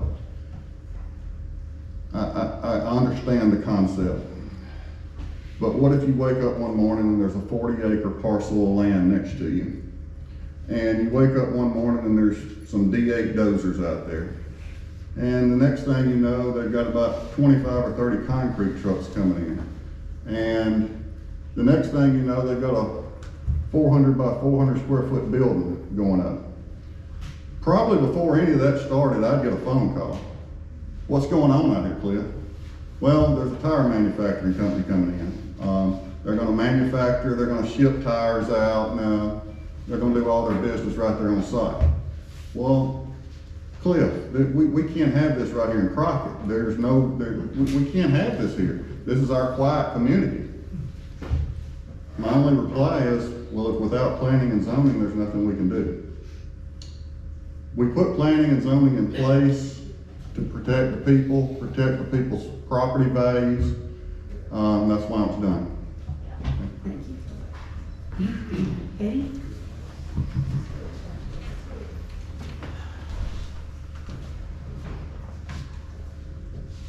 Planning and zoning is a good thing. It's like Cliff said, here I am, 47 years old. I live in a house. I got my yard just like I want. I'm fixing to retire in a couple of years. No zoning. 100 yards down the road, somebody decides to build a quick shop. You got paper, you got noise, you got traffic. Zoning is a good thing. It protects your citizens too. All right, could you address the question about would you support a move to tax mobile homes as real estate? Yeah, we talk about it. That didn't answer the We question. talk about it. But let me tell you this. Latest data I got, 27.1% in Tate County trailers that pay 12% tax. I think about it. Mr. Williams? To the question, yes. And I know the supervisors can't do it, but they're the ones which in really the city, which I know the city has, you're in the city, so you don't really see trailer park. In some areas you see a trailer park. But that, I don't understand why the legislation has never done it. Look at some of these counties that have a whole lot more trailers than we do. It would help every county if the legislation would support that, if they just come up with a flat tax, just something to that effect. And I know you have to have zonings and like Cliff brought up, somebody build, which, you couldn't do that unless that property was zoned for commercial, so. But I understand the zoning parts of it, yes. But I'm all for the legislation coming up with a tax because I have a stick house, and this is for every time they said we not have a tax increase, my taxes have gone up until this year. So I'm all for it, everybody should pay taxes. Xander? I definitely would be up for listening to it, but until they passed it, to know the numbers, to know if the math would work for the county, you can't hardly answer that. I mean, I would definitely listen to it, but you don't know what numbers they're gonna put on it to make sure it works. But would you be willing to tax mobile homes as real property? Absolutely. Okay. Keep y'all on task here. Okay, Mark. Now, I said it earlier, that's what I was getting at. I mean, it's evident to me, it's a way to go. It's an option, and I would be an advocate for it. Now, we can pick it back on the planning, zoning, and planning, I'm all for that too. There needs to be some type of structure in place, but I would be all for that. Thank you. Keith? That's one of those deals that the devil's in the details, and that's why it takes communication skills. I've talked to a lot of people in the county that live in mobile homes. Most of them say they wouldn't mind paying a flat tax. I went and talked to the supervisor. That was my first solution. If we've got 30% of housing in Tate County that's not paying taxes, then let's just put a non-burdensome minimum tax so that they can contribute. Most people that's paying a lot of taxes would like to see everybody contribute a little something. But again, that's all the legislature's roadblock, right? So my pathway would be, we need to get in Jackson and we need to be talking to the people that can change that. And then we need to negotiate a very fair, reasonable way to let everybody contribute. But I believe if you go out, as I've done out in the community, and you just explain to people that, you know, that road out there costs money, the ambulance service or the sheriff's department costs money, most people will understand that it's fair for them to pay something. So yes, I would be more than glad to consider that. Thank you. Lee? Yeah, if our legislature would come together with something like that, it would definitely be worth sitting down. We all use the same services provided, and those services are provided by tax revenue. So I'm all for a fair tax, but it, you know, depends on how the legislature brings that about to make it fair. Benjamin? Boy, I almost answered this before the question was even asked, but I got off on my stem about building codes. That's the builder in me. But to answer the question directly, yes, absolutely. I would love to be able to see that happen, because I know why the sitting board of supervisors made the decision that they have made, because there was a problem with the tax income based on the mobile homes. So if everybody's paying their fair share, and I almost think it should be like a square foot number. If you live in an 800 square foot trailer or a 2,400 square foot trailer, it's 50 cents a square foot or whatever. Just, you know, whatever the number ends up being, and everybody's paying their fair share. As far as mobile homes go, a few people said it. I've lived in 2 single wides. One was like a sardine can, the first one I lived in, and I currently own a double wide now. So it's in Marshall County, but that's a whole nother deal. But just know that We'll pray for you on that one. ma'am, We'll pray for you on that. it's deer camp. That doesn't count.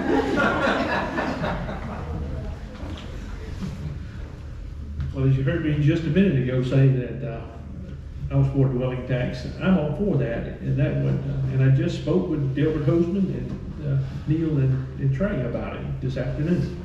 And I spoke with Derek Charette, who is the director of the Mississippi Association of Supervisors, last year about it. And I said, this is a problem that we have as counties. I said, it's not just Tate County, it's all the counties. All 82 counties have this same problem of needing to get that revenue from those manufactured homes that are out there. So I am all for that. Yes, I would definitely be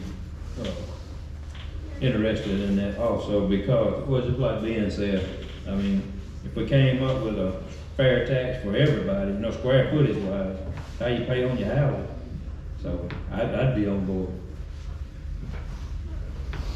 Thank you. All right, so we'll look at the question. I've got one.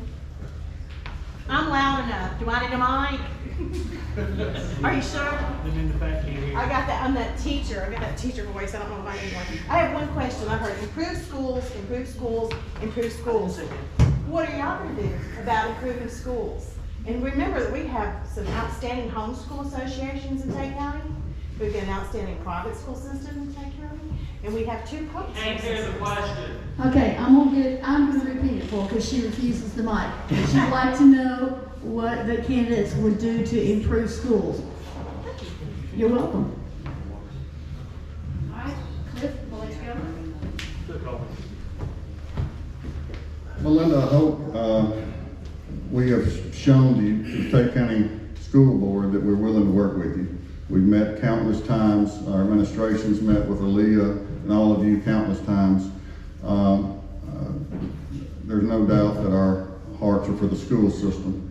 I will say that we go back to our industrial grant. We're working very actively to get industry in here. Industry will bring a tremendous amount of money to the school system, and we have been working tirelessly for 3.5 years on the industry. I know y'all probably get tired of hearing that, but I promise you we've been working on it. So, if we can succeed there, that's gonna be a big help for the school system. Okay. I agree with Cliff. We've been working with you. You've got SROs, Human Resource Officers put in your schools. And you also got 4 cars that help kids keep them safe. We've been working with schools. There's not much I can add on what Cliff. We're interested in schools. We know we're gonna have schools. We know about better education. So I'm all for it. Ron? In my opinion, just sit down with the school board, the supervisors, and discuss it. And, you know, like when Chris Brown spoke, he was talking about how much money they left on the thing, and I read an article where the state didn't fully fund the schools. And they need to do their part, you know. But I, you know, like I say, my grandkids go, all of them but one, and one of them goes to school in Memphis. And they've all gone to Struggle. And, you know, I like Struggle on school, but we could do a whole lot better.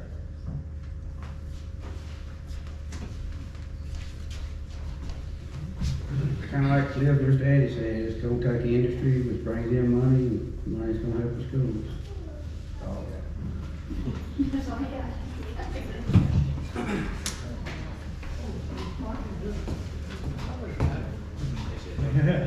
Yeah, I agree. I mean, it all starts with the income for the money. I mean, it just, that's where it starts.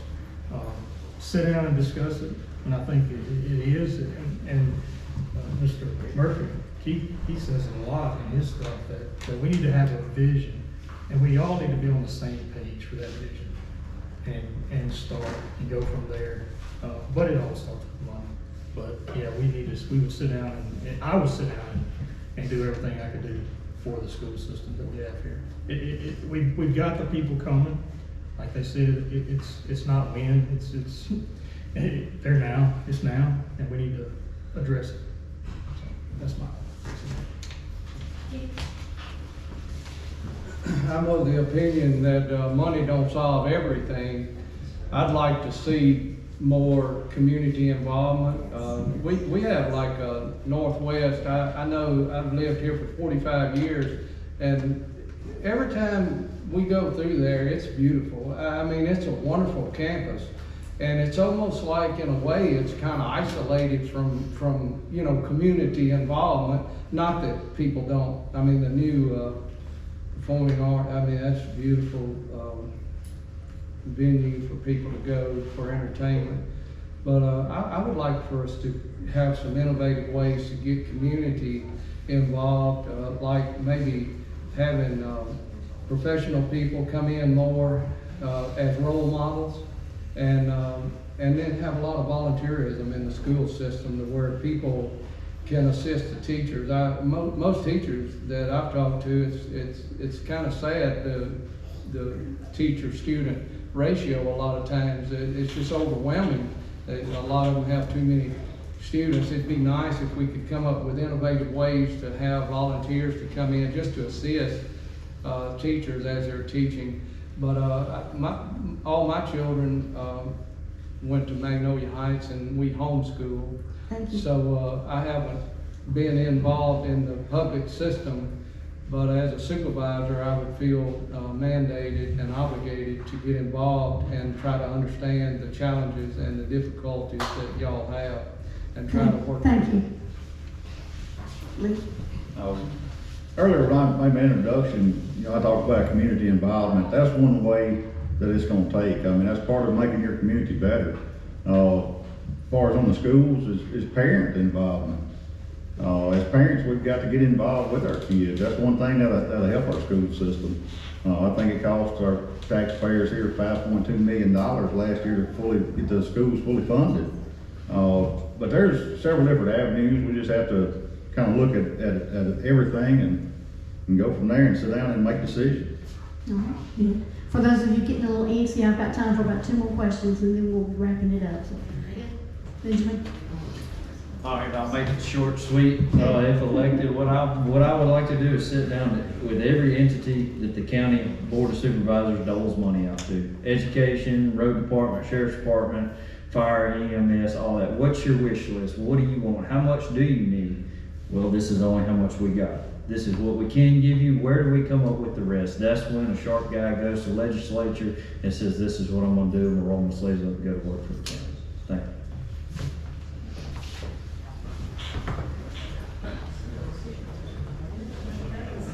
Well, if y'all don't know, that the school board tells us how much money they need, and we levy, as a board of supervisors, we levy taxes to fulfill that need. We encourage the school board to try to be as tight with their budget as the county is with theirs. But that doesn't always happen, but we do work closely with the school board, and they're their own entity, and they have the utmost respect for our school board and the job they got that's underpaid, and it's just not appreciated like it should be. But our school system in Tate County is a very good school system. And the children who attend there are getting a very good education. And I admire them for the job that they've been doing. And I tried to get them 12 electric school buses, but 3 is all they can come up with.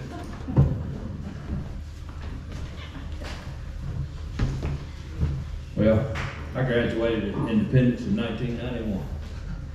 And then my job has been, doing screen printing. I'm in all schools. I'm in Independence, East Tate, had the privilege of going to Magnolia, Strayhorn, just wherever. And I would love to sit down with the school board,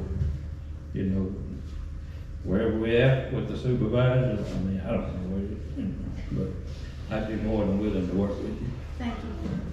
All right, I'm gonna ask y'all, we've got actually 3 questions to wrap up. Please be brief. Okay? Go ahead. All right, well, tell them to cut it short. First of all, I just want to thank all of you guys for being here. I know it's stressful for you guys, for incumbents and for newbies.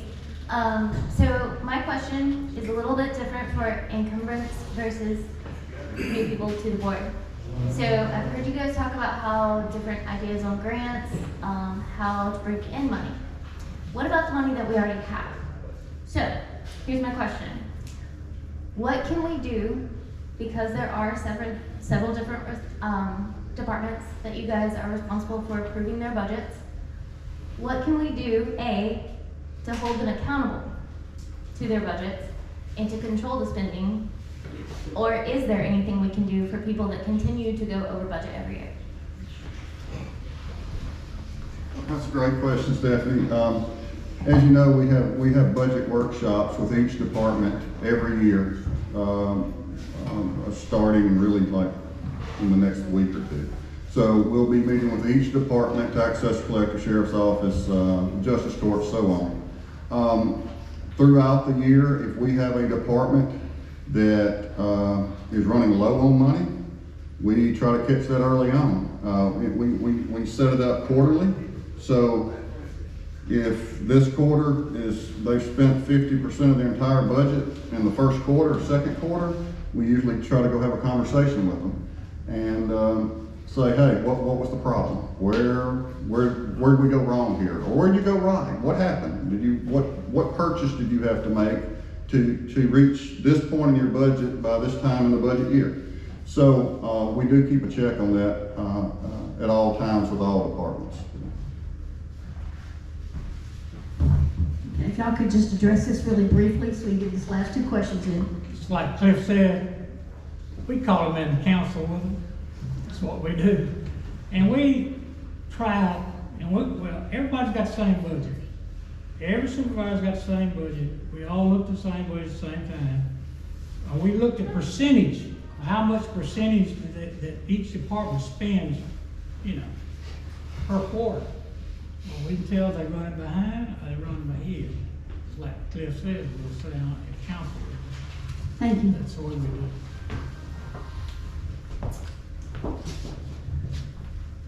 We only have one department that's really just out of whack on their budget. That's the sheriff's department. And the sheriff has the highest law enforcement in the county. And the one we got is just out of control. So hopefully we get a new one. We just bite our tongue till the end of the year. Do any of the challengers have any thoughts on this, or do you want me to move on to the next question? Okay. I know the supervisors are responsible for the thing, and we have Cole as the administrator, and he tries his best to, I'm sure, to keep them in thing. But, you know, if they spending too much money, you know, you gotta see if they really needed that. They really should come, I guess, and it does come before the board before they buy stuff. But it should be really full detail of what they're wanting and why they need it, in my opinion, to control that. Thank you. Anyone else? If a certain entity is spending more money than they're allocated, accountability comes to mind. If you're not held accountable, you're not doing your job. If you're spending money, if you're spending taxpayer dollars that you don't have, then you should be reprimanded. Doesn't matter what position you hold. And I see it, if you're spending money, taxpayer dollars that you don't have, it's the same as stealing. Thank you. All right, I don't see anyone else jumping up, so I'm gonna move to my last two questions. I see legal and police already up. I'm trying to push y'all. Hey guys, been to at least 2 forums with several speakers. Your microphone's not on.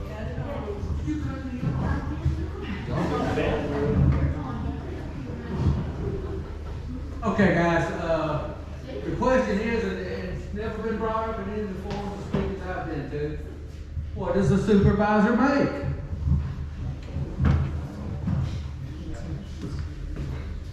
What's a supervisor made? Salary? It's right around 45,000. 45,000? Yes, annual salary. So I don't need all y'all to answer that then. Okay, last question. I'm not going to ask everybody to answer this one. It's been a common theme tonight, if there has been a common theme. It's been that I think I'm going to do what the supervisors are already doing. They seem to be on the right track.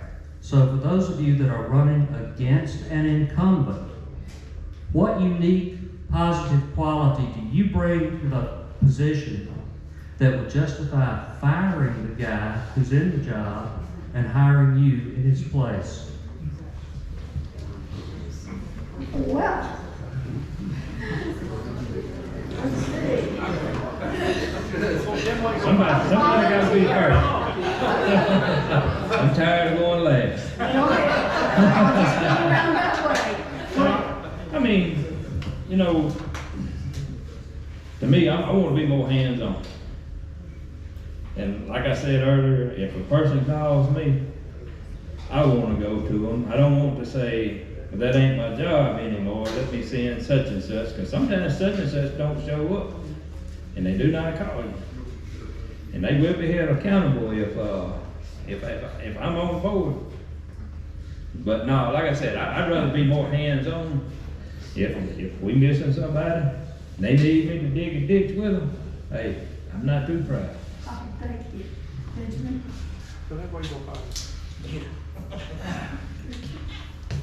Well, I don't really think anybody's firing anyone. If it's a public election and the majority rules, that's what stands.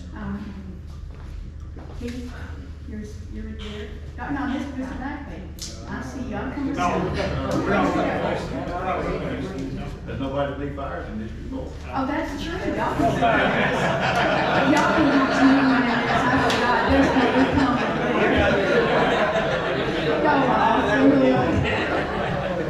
I think they all have to answer it anyway. I'm like being, I wouldn't say it's being fired. It's the people that they represent holding them accountable. You know, and like I say, these fellas up here are my friends. And I've got 30-something years of business experience that I think that I could bring that some of them don't have. And, you know, like I say, I told you before, people make mistakes. But and again, it's not being fired, it's how the people that they represented, how they didn't think they was represented as they should be, in my opinion. Y'all, I've got a couple of announcements, and then I'm gonna ask you to give these gentlemen a round of applause because they've done such a wonderful job. Let me remind you once again that we have a candidate forum October 17th. That will be for all of the candidates that are on the November ballot for the Tate County offices. So please pass the word on that. And then secondly, we have our annual fundraising dinner, October 2nd, will be at Northwest Haraway Center. If you are interested in getting updates and emails from me, then leave me your email address and I'll provide that information. But put on your calendars, October 2nd. We hope you'll join us, support us, help us to fundraise so we can help our candidates be elected. Now, thank you all for your patience and participation, and let's give these guys a round of applause.